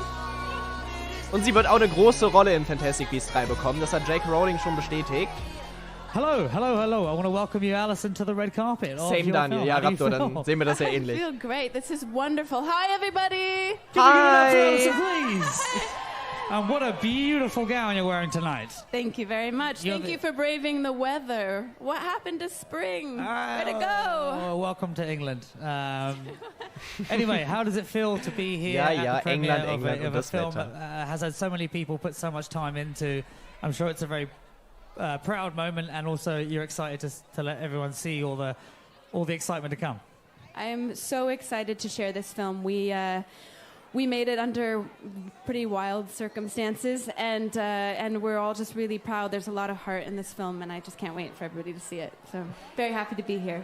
Does it ever overwhelm you or surprise you how much enthusiasm and love that the Wizarding World fans have for you, your character, the stories? Does it ever take you back? Well, I'm sure you would know quite a bit about that. Well, it never fails to surprise me. It's astonishing, isn't it? It really is. It's a really loving world, and it's a world about bringing us all together, and we're all deep Wizarding World fans, and we all believe in magic. That's why we're here. So I think it's a really special thing to be a part of. I'm really honored. Absolutely. Dare I finish this interview with the question of which Hogwarts house do you consider yourself to actually be part of? I went to Ilvermorny. Hat er nicht Hogwarts-Haus gesagt? Okay, good night. No, I'm kidding. Thank you so much for Komm, sag den Hogwarts-Haus. Have a great evening. Ey, er hat nach einem Hogwarts-Haus gefragt. Thank you very much. Ah, jetzt sagt die nichts. Ach, come on. Er fragt sie nach dem Hogwarts-Haus und sie sagt Ilvermorny. Das ist ja... Na gut. Also erstmal ist Ilvermorny kein Haus, sondern eine Zauberschule. Und zweitens ist... Okay. Passiert. Warte mal, ist das seine Familie? Ich meine, der hat auch so viele Kinder. Ach so, kann man ja auch gut. Citrerio TV schreibt Hogwarts, Ilvermorny. Ja, vielleicht wollte sie damit auch nur aussagen, dass sie nur auf Ilvermorny sich beziehen würde oder so. Kann auch sein.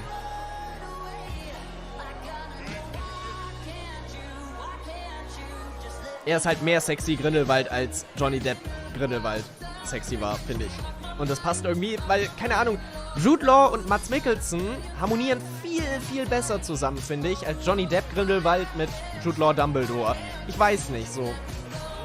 Ich fand, Johnny Depp war ein klasse Schauspieler, aber er war trotzdem viel, viel, viel zu extrovertiert, was sein Äußeres anbelangt. Und er ist so mehr auf der gleichen Ebene wie Dumbledore.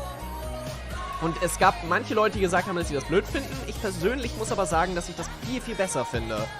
Dass er eben normaler aussieht, sagen wir mal so. Weil es authentischer ist, finde ich.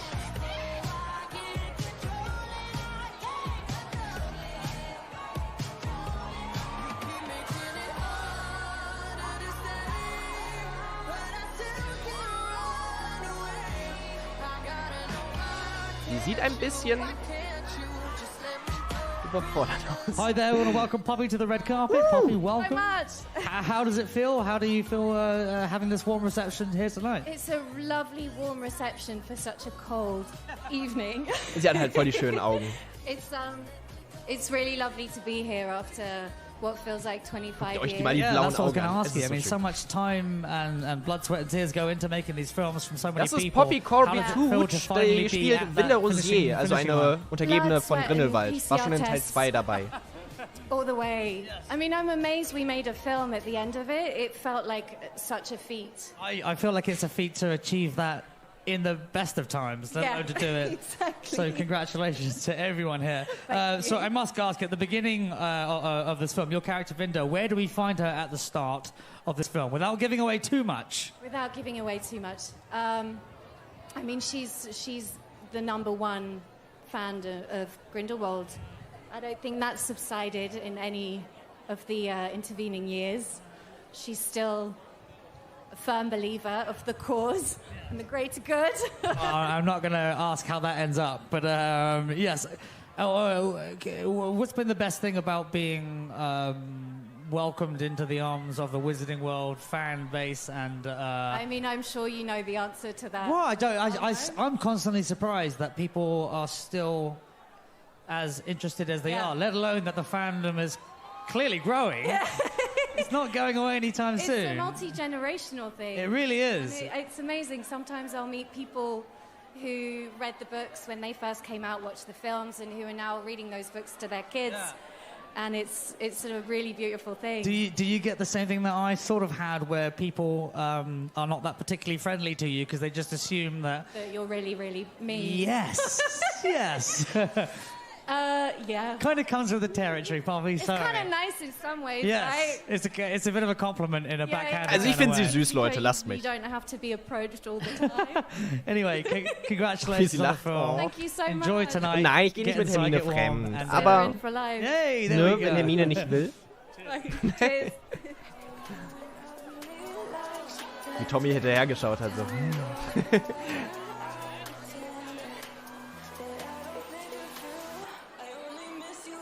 Oh, er ist einfach so eine coole Socke. Ihr müsst unbedingt mal Filme mit Mads Mikkelsen sehen, Leute. Kann ich nur empfehlen. Also, Der Rausch oder, wie heißt nochmal die Jagd heißt, glaube ich, noch einer. Die Serie Hannibal, wobei die ab 18 ist. Da müsst ihr natürlich das Alter mitbringen, aber ist auch super genial, die Serie. Und zeigt Mads Mikkelsens schauspielerische Talente auf so eindrucksvolle Art und Weise. Und ja, also kann ich euch nur empfehlen. Schaut euch das mal an. Falls ihr noch Zweifel haben solltet, wie ihr vor dem Film ausräumen wollt, dann schaut euch mal die Filme von Mads Mikkelsen an. Besonders Der Rausch und die Jagd, weil das so, ja, sehr charakterstarke Filme sind.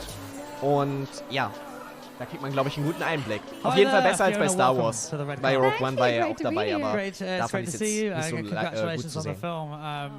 How does it feel to finally be here on the red carpet with the final end mile in sight? So exciting! Look at all these people. I know, it's quite exciting. Amazing, yeah. Wer? Does it ever surprise you the enthusiasm and clearly how they found Fiona Glasgow? As excited, if not more than ever? I mean, it just seems to be growing and growing. Die Haare verwirren mich. Extraordinary of the Wizarding World, aren't they? Doch, das ist doch Fiona Glasgow, oder? Die Schauspielerin von Minerva McGonagall. I feel like it's a family. Just speaking to the cast and the crew and the fans, I feel like it has created ja, ist Minerva McGonagall, ne? A family between us all. In a weird it's really connected us, I think. Ja, die Haare verwirren, weil sie halt dunkle Haare hat im Film und hier halt hellblond. Ja, ist sie, okay. Ja, ist Fiona Glasgow, das ist die Schauspielerin von Minerva McGonagall. Slightly better looking Dumbledore. Komm, Tom, sprech es an. Du weißt ganz genau, was da falsch läuft. I mean, what a dreamboat in every way. He's sweet, Frag sie, was sie hier macht. And talented and just a joy. Lovely. Komm, Tom. Music to my ears. Anyway, I'll let you go and get inside. Congratulations on the film. Thank you so much. Enjoy tonight, really. Thanks er traut sich nicht. Schade. Alright, bye-bye. Ich hätte mich jetzt totgelacht, wenn er sie gefragt hätte, was machst du eigentlich hier? Aber das wäre so böse gewesen. Ich glaube aber, er wusste es. Oder er weiß es. Also, Tom Felton ist wirklich ein Potterhead. You are everywhere. No, I said there are people everywhere. Welcome to the red carpet. How are you feeling? I'm feeling great. It's so wonderful to be back. These secrets have been kept for a few years now. I think now is the time to let them out into the world. It feels like 100 years. Tell me about it. Irgendwie muss ich immer grinsen und bin immer glücklich, wenn ich ihn reden sehe. Er ist einfach so eine frohe Natur. Einfach ein Hufflepuff. You give them a little sneak peek. Yeah, well, for me, what I love about this movie is it feels like a kind of a wizarding heist movie. And it's like Ocean's 11 meets the Wizarding World, and I always kind of love those movies. And Luke's 11. And exactly. So I don't know how quite exactly. It makes Jude kind of George Clooney. And Brad Pitt. I mean, are you trying to say you're Brad Pitt? Is that what you're trying to say? I mean, that's what the no, of course, in my dreams. Right? Yes. Good. Moving on. Where do we find Newt Scamander this time round? So at the beginning of the movie, you find him in China. He is looking for an incredibly important creature. Ooh, spoiler! It's a big action sequence. We shot it, of course, in Watford, in the freezing cold, in Leavesden. But I've always wanted to see Newt out in the fields, out in the kind of landscape, one with the creatures. There's a kind of, I don't know, sort of slightly Indiana Jones vibe to it, which I loved doing. So that was fun. A lot of action. Das ist das zweite Mal, dass sie in Indiana Jones Vergleich ziehen. What's my favorite thing?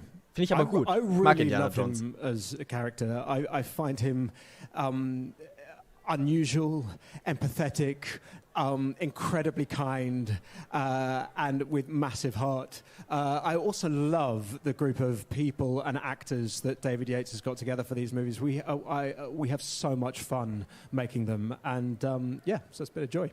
Do you have a message for any Wizarding World fans who are watching on the global live stream? Those here in London. Those here in London too. I would say, like, the reason that I loved going to watch the Potter films was to get to go and immerse myself in the whimsy and the magic of this extraordinary world. And I feel like this film is filled with all that humor and that magic and that kind of transporting escapism. And I feel like it's coming out at the right time. Thrilled for that. We've got a social question from @Gabrielle LJV Eddie, I have a question. Is that in caps? That was really good. Yeah. That was really good. Caps acting. Oh, thank you.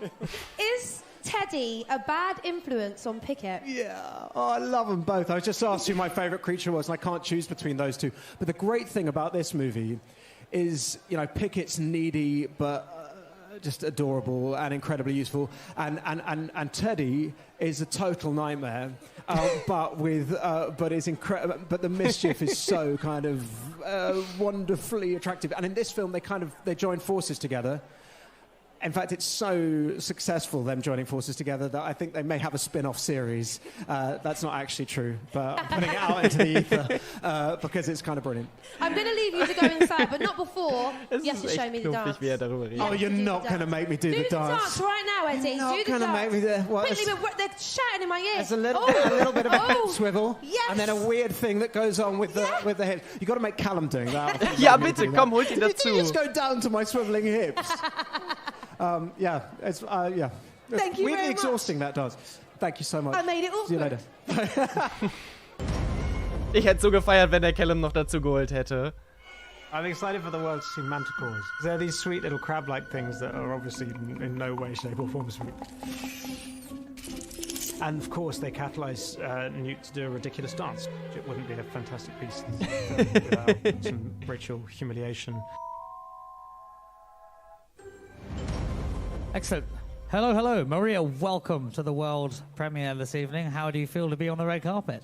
Oh, I'm so happy to be here. I'm so honored and pleased to be part of this magical universe. You look fantastic. Oh, thank you. Yes. Thank you. Lots of fans all over the world. So beautiful. Yes. Well, it's definitely true that the Wizarding World fan base is a global thing. I'm curious to know how are the fans reacting back in Brazil to you being part of the Wizarding World? Yeah, there's lots of fans in Brazil. Yeah, it's huge. Yeah, it's amazing. Ich glaube auch viele unterschätzen, wie viele Fans die Wizarding World immer noch hat. I went to Brazil, I think it was with Half-Blood. So viele Millionen Menschen, die damit aufgewachsen sind und die das in ihr Herz geschlossen haben. The Brazilian fans. Oh yes, yes, exactly that. Do you have any fond memories that you remember being on set specifically? I know it's been a while coming here to celebrate it, but does anything stand out to you that was some of the best parts of being in the Wizarding World? There are some, but I remember the day they gave me the wand. It was kind of special, you know? Yeah. Yes, I didn't know it was going to be like that. Yeah. Yeah. It's beautiful. It's a big moment for any wizard or witch, also for any actor to be in the room where they get to do that. I didn't expect to feel like that. Yes. It was special. It was beautiful. Yes, I understand. Well, thank you for your time. Enjoy tonight, and I look forward to seeing you later. Thank you. Okay. Pleasure. Thanks, Maria. Ich will auch so ein Selfie haben. Ja, jetzt erkennt man deutlich, dass es Fiona Glasgow ist. Die ist auch attraktiv, muss ich sagen. Ich verliebe mich heute ganz schön oft, kann das sein? Nicht nur in die weiblichen Personen. Hilfe!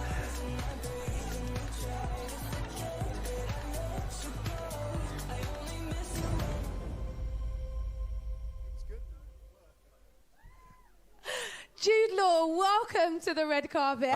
Sorry. Albus Dumbledore, welcome to the red carpet. Hello.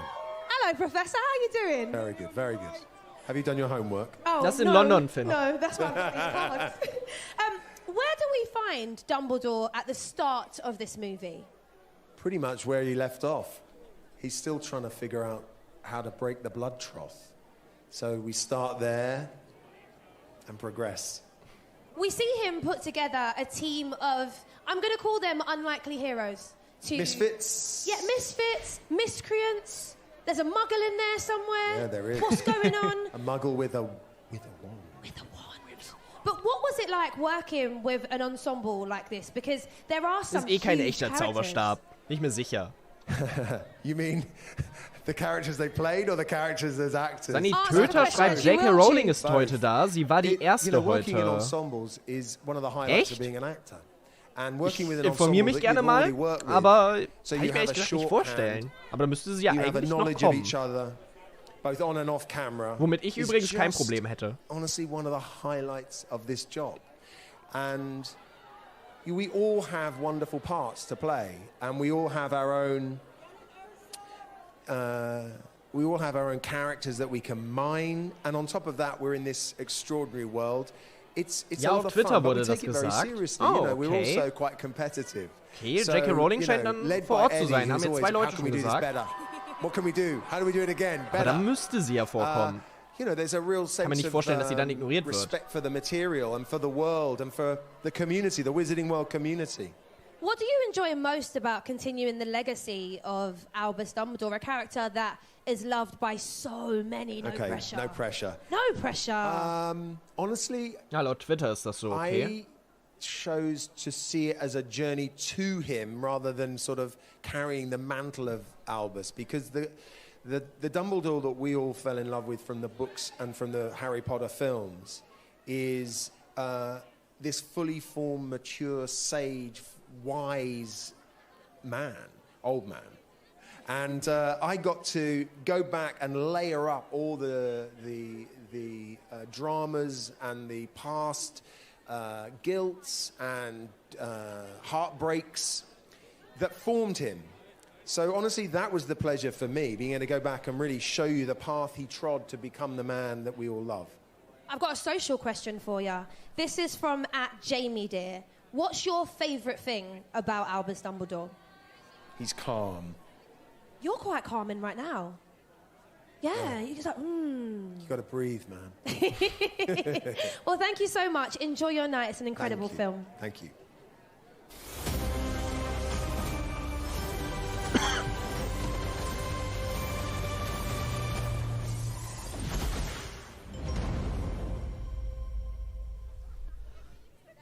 Thank you very much. Paul, welcome to the red carpet here of the world. Hey, jetzt hat er den... premiere. Hä, war das nicht vorhin... How are you feeling tonight?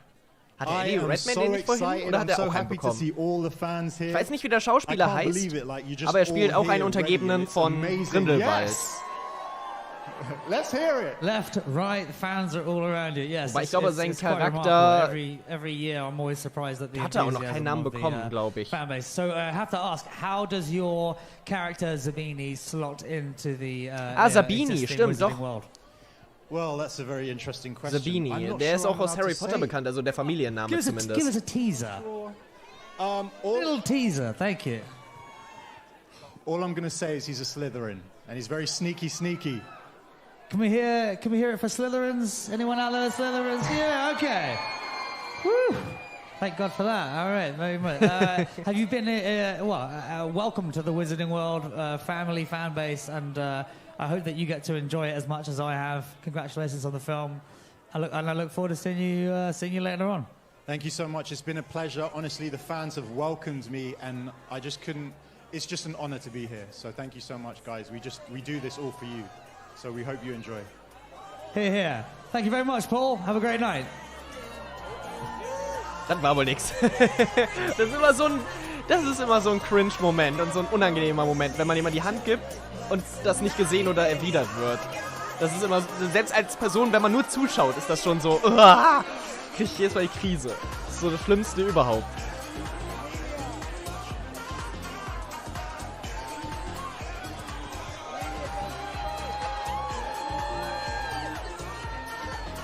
Ja, wird bestimmt ein Vorfahre von Blaise Zabini gewesen sein. Gehe ich auch von aus, ja.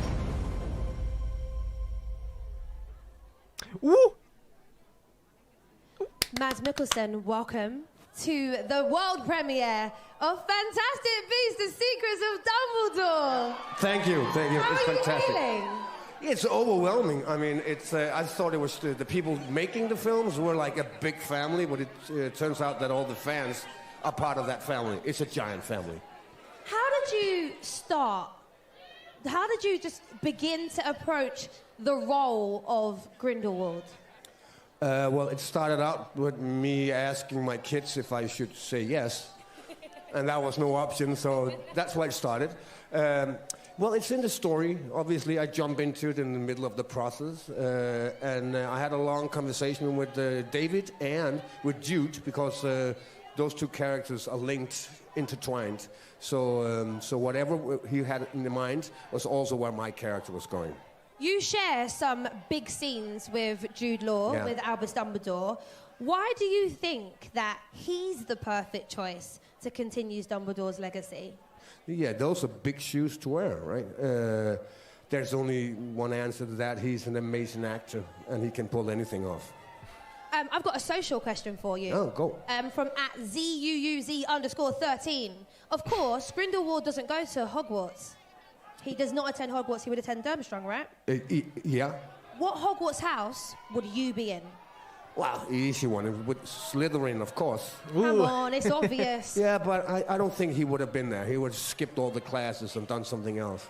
He'd be down by the lake having a sandwich. Yeah, he'll make his own school. Well, thank you so much for joining me on the red carpet, and I hope you enjoy your evening. Likewise, thanks. Thank you, sweetheart.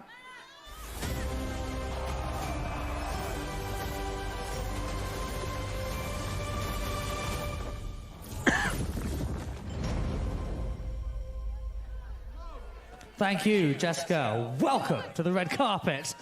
Can we hear it, please? Jessica, you look fantastic. Thank you so much. You're the only one to outdress me tonight. Oh, thank you. I appreciate that. I'll make sure to tell Jude and Eddie and everybody. They don't care. How does it feel to be here finally, and how does it feel to still get the warm embrace of the fans? It's crazy to be here. I'm so excited. I was anticipating this. I definitely made a point to shave my legs to this part. I was that excited, and I'm so happy to be here, and I'm just fangirling over you, obviously. You're just literally legendary. Well, it works out because I shave from here down. So if you put both of our legs together, we have one very strange shaved leg. The night is young. That's not on the card, though. I don't believe. Forget the card. How does it feel after the spannende Frisur in Crimes of Ja, okay, Grindelwald das to be stimmt. able to get yourself Wirklich eine stuck spannende in, Frisur. shall we say, in this role, in this It film? feels good. I mean, I've been reading these books since I was in the 3rd grade, and the Wizarding World is something I've always fantasized Sie about schreit being ja a part alle of. zusammen. And it's nice now because now it's like my job to do that. And so it's a dream come true, which you would obviously know about. Well, all I want to say is welcome to the family. Wow, no way. Thank you so much. It's so cool to have you on board. Can I call you T. Felty? Because I've always wanted to call you that. Not a single person on this planet calls me T. Felty other than you, Jeff. So that's it. We've bonded now. Thank you so much. Get inside, get warm. Congratulations on the film. And Thank you so much. I look forward to having a boogie with you later. Absolutely. I love to boogie. Thank you. Sir. Let's hear it. Thank you very much, Jeff. Thank you, everybody. Thank you, T. Felty. Oh, wie ist die denn drauf, ey? Episch. Dan, welcome. How are you feeling? I feel wonderful. I mean, I would have said fantastic, but everyone's saying fantastic. Yeah. A couple of So I people have taken feel that wonderful. How's everybody feeling tonight? Direkt der nächste Stimmungsmacher. Yeah. That's how we do it. How was it for you returning to the Wizarding World, of course, as a muggle? Yeah, always as a muggle. Always as a muggle.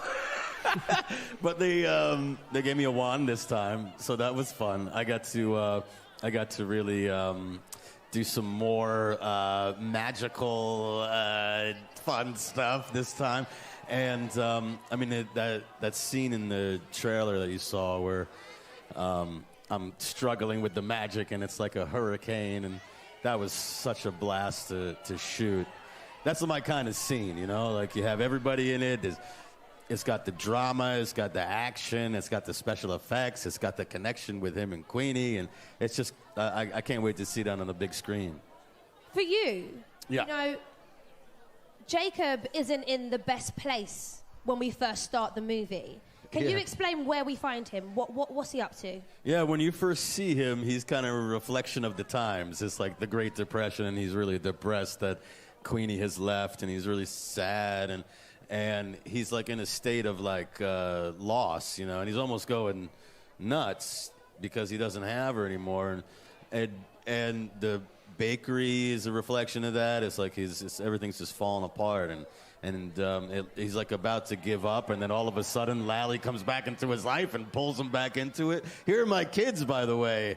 That's Edie and Fred. There they are. Hey. You guys are cool. Say hi! Oh Gott, ist das... Oh, wie goldig.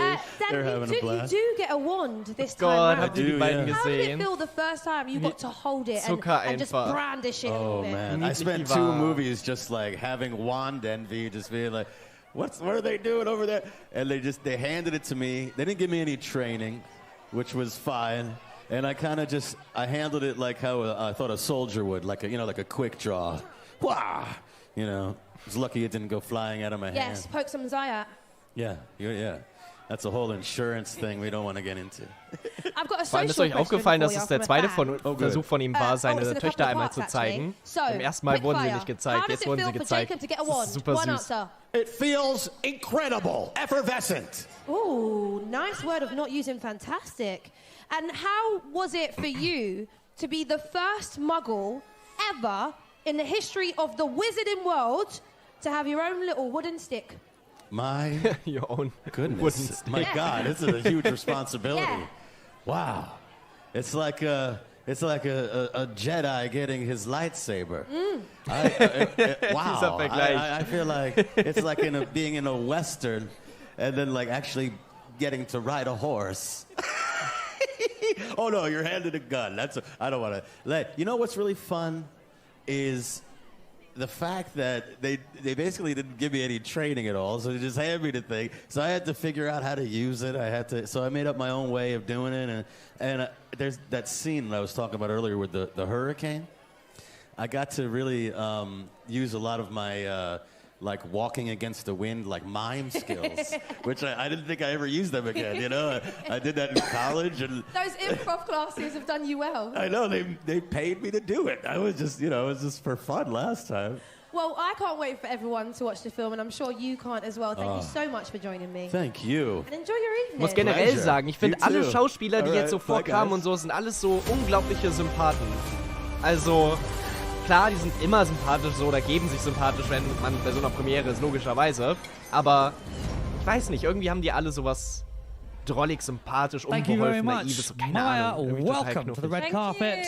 Sie spielt auch eine Untergebene von Grindelwald namens There's no shortage of fans here, Maya. What does it feel like to be here tonight on the red carpet celebrating such a a momentous occasion? It feels amazing. Thank you so much for coming. And maybe I get to unalive some more. Das ist die in Teil 2 das Baby getötet hat. What does it feel like to be to be part of the wizarding world now? Have you experienced as much love from the fans as I have over the years? Yes, definitely. It's an amazing family. So thank you, guys.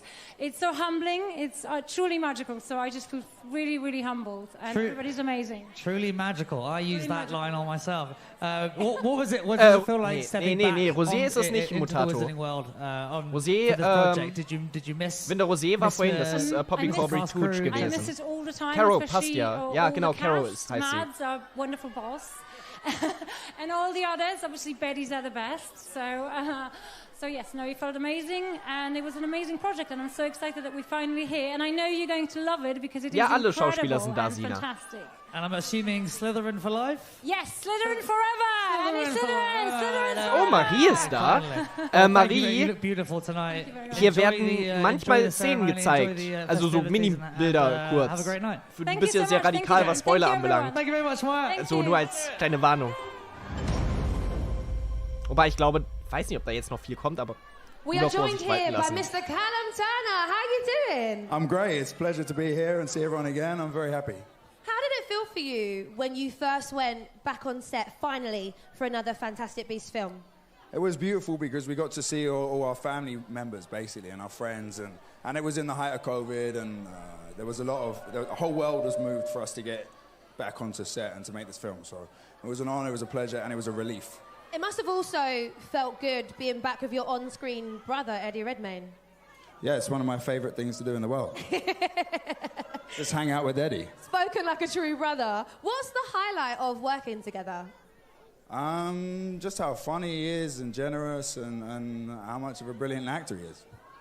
In this film, we really see Jude Law take on the legacy of Albus Dumbledore. Why do you think that he's the best actor for that role? No pressure on that question. Yeah, no pressure.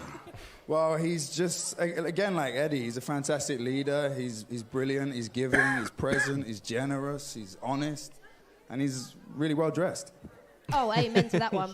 You look good today as well, though. Thank you very much. Can we give it up one time for Callum's outfit? Yeah.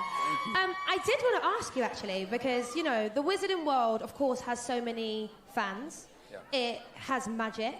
You have the family of the cast, the crew, but why do you think that you return, and also the fans, after 20 years, they can't get enough?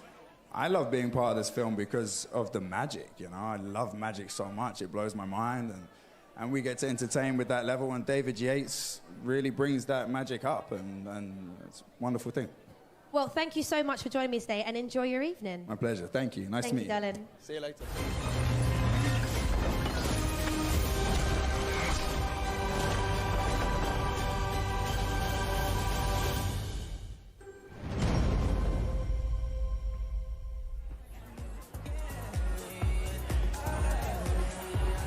Oh, das sind wieder seine Töchter. Die sind einfach so süß, guckt mal. Auf einer Skala von 1 bis 10, was Zucker anbelangt, sind die einfach bei der 20 oder so. Ist einfach super niedlich. Wie stolz er sie vorhin präsentiert hat. Mehrfach. Das ist einfach knuffig.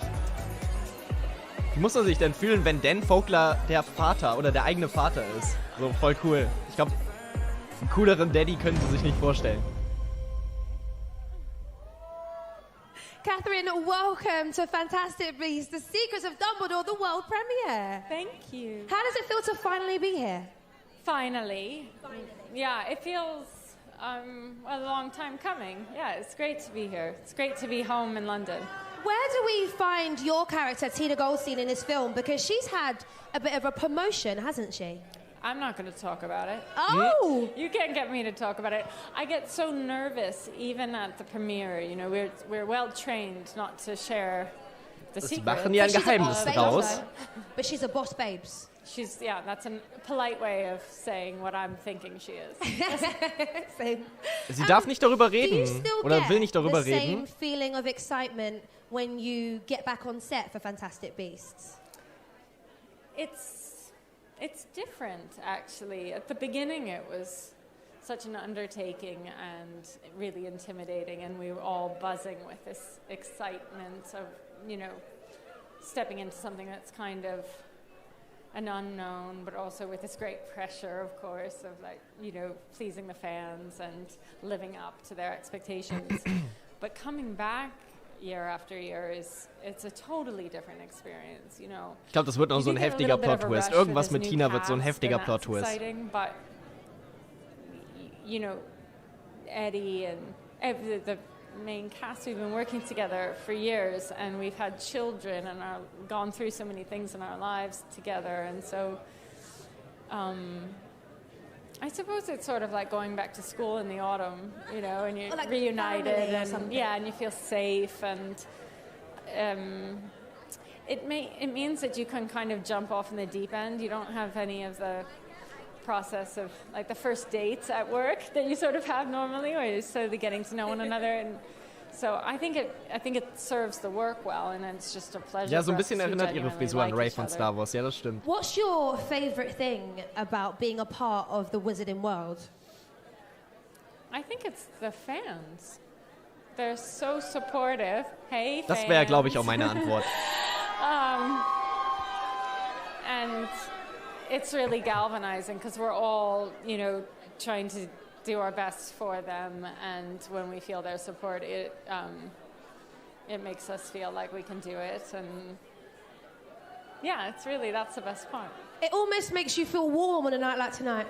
Yeah, almost. Almost. I will let you get inside. Enjoy your evening. Thanks so much. Wohin mit dem Mikrofon? Was mache ich damit? Oh mein Gott. Diese Körpersprache am Ende, ey.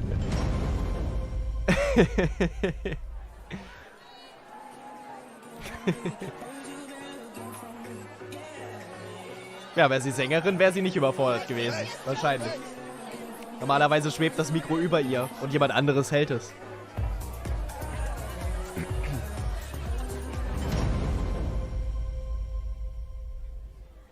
William, welcome. Der sieht aus, als wäre er gerade aus den 70ern in die Gegenwart teleportiert worden. Mit seiner Frisur, finde ich. Pretty good. It's exciting. Where do we find Yusuf this time around? Because I have a feeling that he's out for revenge. He is. Stimmt, Ananas Snape. Sie haben gerade bei Tina kein Foto gezeigt bei ihrem Namen, obwohl sie bei jedem anderen Charakter ein Foto gezeigt haben. And what he inherited was vengeance. Basically, his dad had the good idea to give him an unbreakable vow. Uiuiui, Leute. Your life is going to be about Da braut sich was zusammen. You're going to have to avenge your family and find the person who caused all this grief and pain and angst. And he's going to look for a person he thinks is Credence, but then finds out it's not Credence. So for the 19 past years of his life, he was after a target that was the wrong target. But he has the joy of finding his half-sister, only to see her killed before his eyes within the next hour. I don't want to laugh, but the way you're Der hat eine Radiostimme, so oder? tragic.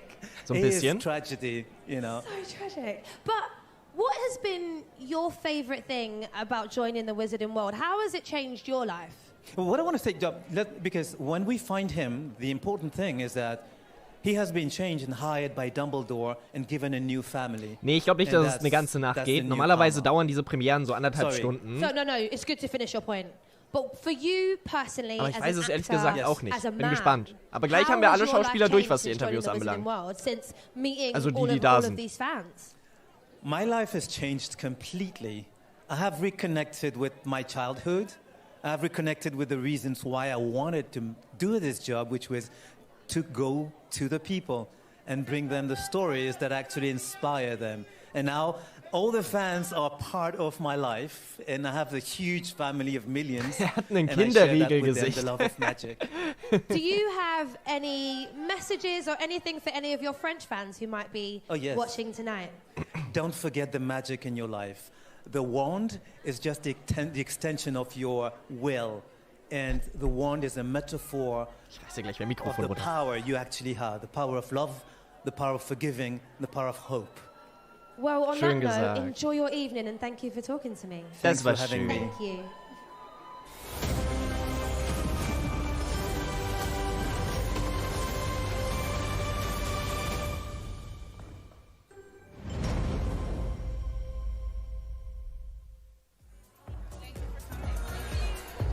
Das ist doch Nagini. Die ist jetzt bei den Fans mit dabei.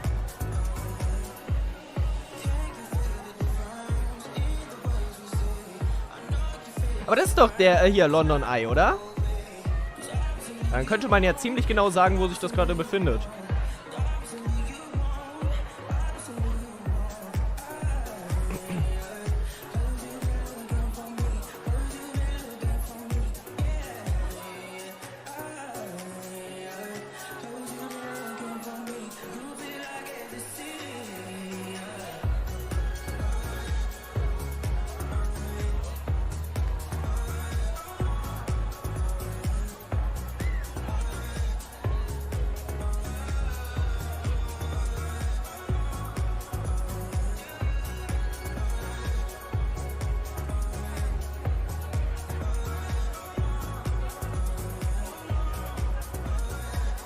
Irgendwie hat das Ganze gerade so leichte Festival-Vibes. Es löst gerade so leichte Festival-Vibes, also Elbenwald-Festival-Vibes bei mir aus.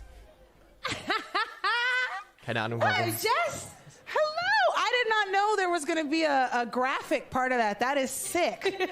Thank you. Everyone at home watching. Yeah, thank you so much.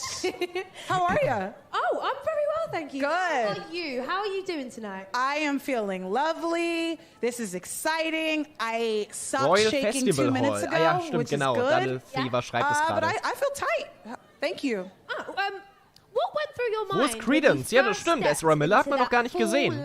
Stimmt. I Guter went, Einwand. holy crap, I didn't know costumes fit like this. I didn't know my clothes were supposed to fit like this. It made me, Colleen Atwood's costumes made me upset at my clothes. And I love TK Maxx as much as anyone else now, but those Colleen Atwood costumes were flames. That's the best way I could describe it. How did it feel for you picking up a wand for the first time? It felt really Hat die jetzt 2 Interviews bekommen, weil die beim ersten so sympathisch und aufgedreht war? And it felt really good to finally pick up my wand and do this around my apartment, but with Ezra a purpose, Miller wurde doch because I actually verhaftet. had a part in this movie. Was? But normally I would just be doing it regardless. You're a huge Wizarding World fan. Ezra Miller wurde verhaftet? You're finally part wurde of, angezeigt, the also Wizarding Ezra World Miller. itself. Do you have a message for any Lol. other fans like Das yourself wusste ich out gar nicht.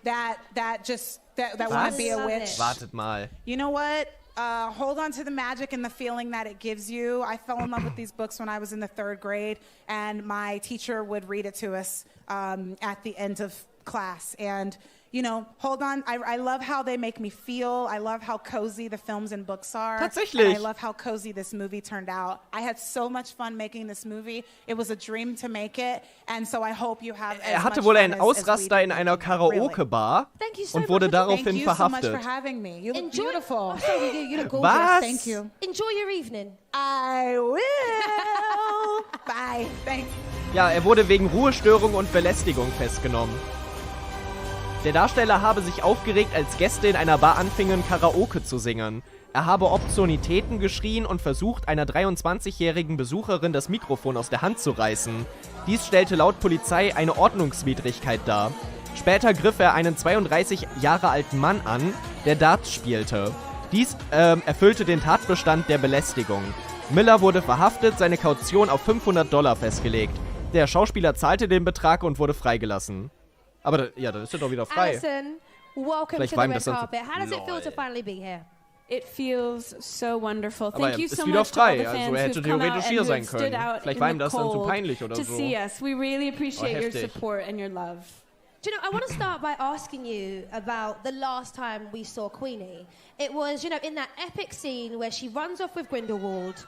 Where do we find her at the start of this film? So at the end of that film, it was a moment of extreme stress and pain and fire and noise and all kinds of craziness. And she made a decision that was a snap decision. And at the beginning of this film, we find her in the reality of the choice that she's made. And it's a test to find out who she Kann mir really nicht is. helfen, And, aber irgendwie and it's, sehen ihre not- Augen so not aus, the als hätte sie nicest vor environment kurzem to do it in, geweint. but we'll see Oder? who she is throughout the course of this film. Who Do she you becomes. have a favorite thing about being a part of the Wizarding World?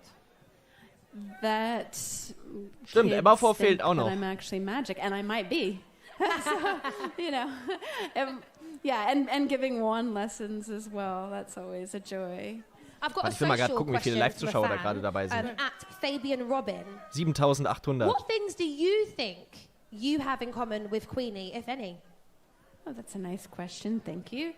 I think she is a very sensitive person. She's very deep feeling. She is very emotionally led in her decision making, and sometimes she makes some really bad decisions. Das nennt man Which, Make-up? Echt? Man sieht definitely have done. So Freudentränen? Möglich. Same. Aber Make-up? Same. Und dann sieht man verheult aus? Ist das dann noch gutes Make-up? Congratulations on an amazing film. I know the fans are going to be glued to the screen seeing what happens with Queenie next, so enjoy your night. Thank you very much.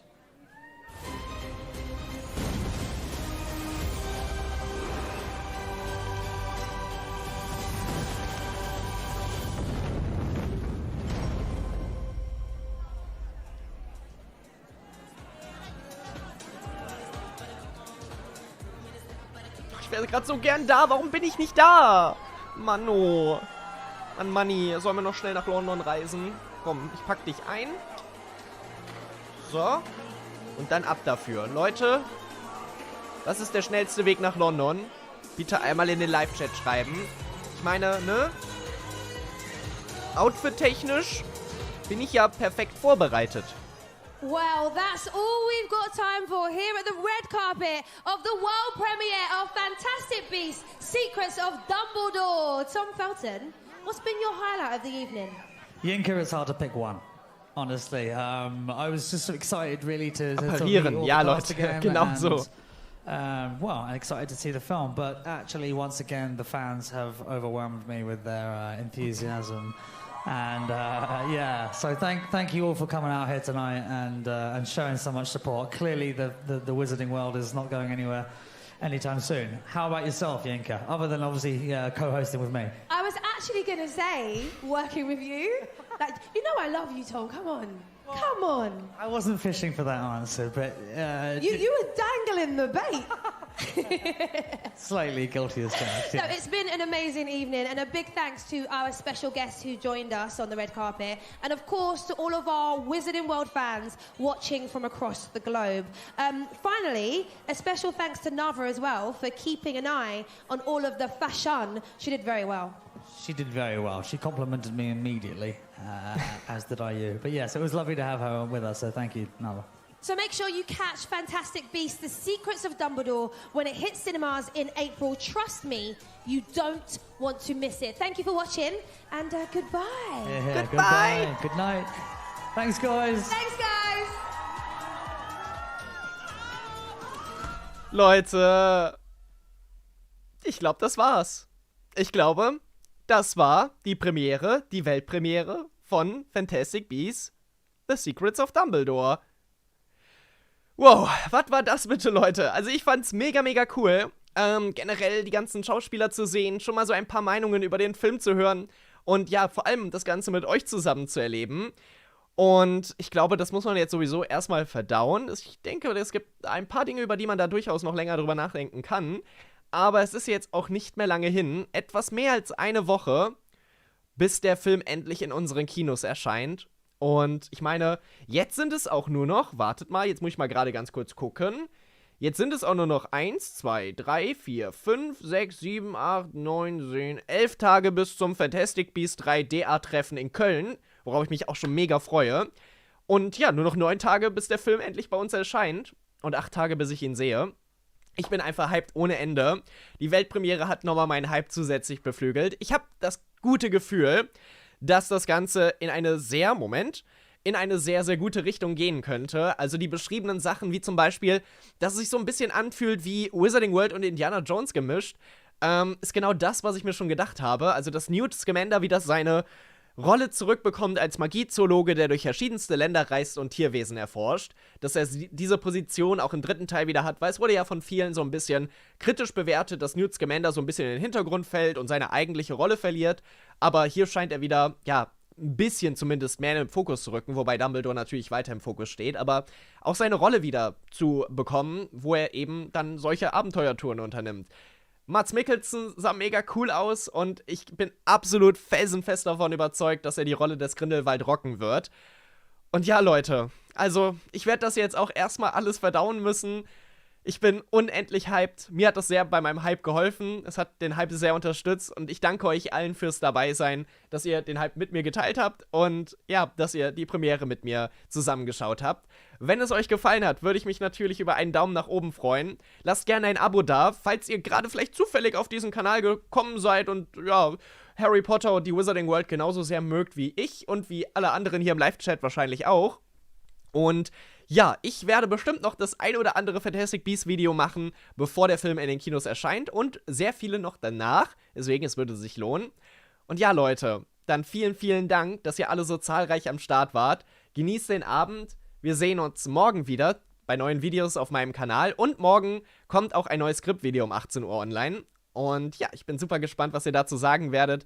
Wünsche euch einen super, super angenehmen Abend. Ich hab euch ganz doll lieb, Leute. Und oh Gott, ich kann es immer noch nicht fassen, dass es jetzt einfach nur noch eine Woche hin ist. Wir haben 4 Jahre gewartet auf den 3. Teil und jetzt sind es einfach nur noch ein paar Tage. Wenn ich im Kinosaal sitze, das wird sich so surreal anfühlen, aber ich liebe das alles hier, Leute. Ich liebe das alles hier so, so sehr und danke, dass ihr das Ganze mit mir teilt und dass ich das mit euch teilen kann und ja, ein bisschen Kitsch muss ich noch einstreuen. Ich hab euch gern, Leute. Genießt den Abend, wir sehen uns morgen wieder. Und ja, tschüss.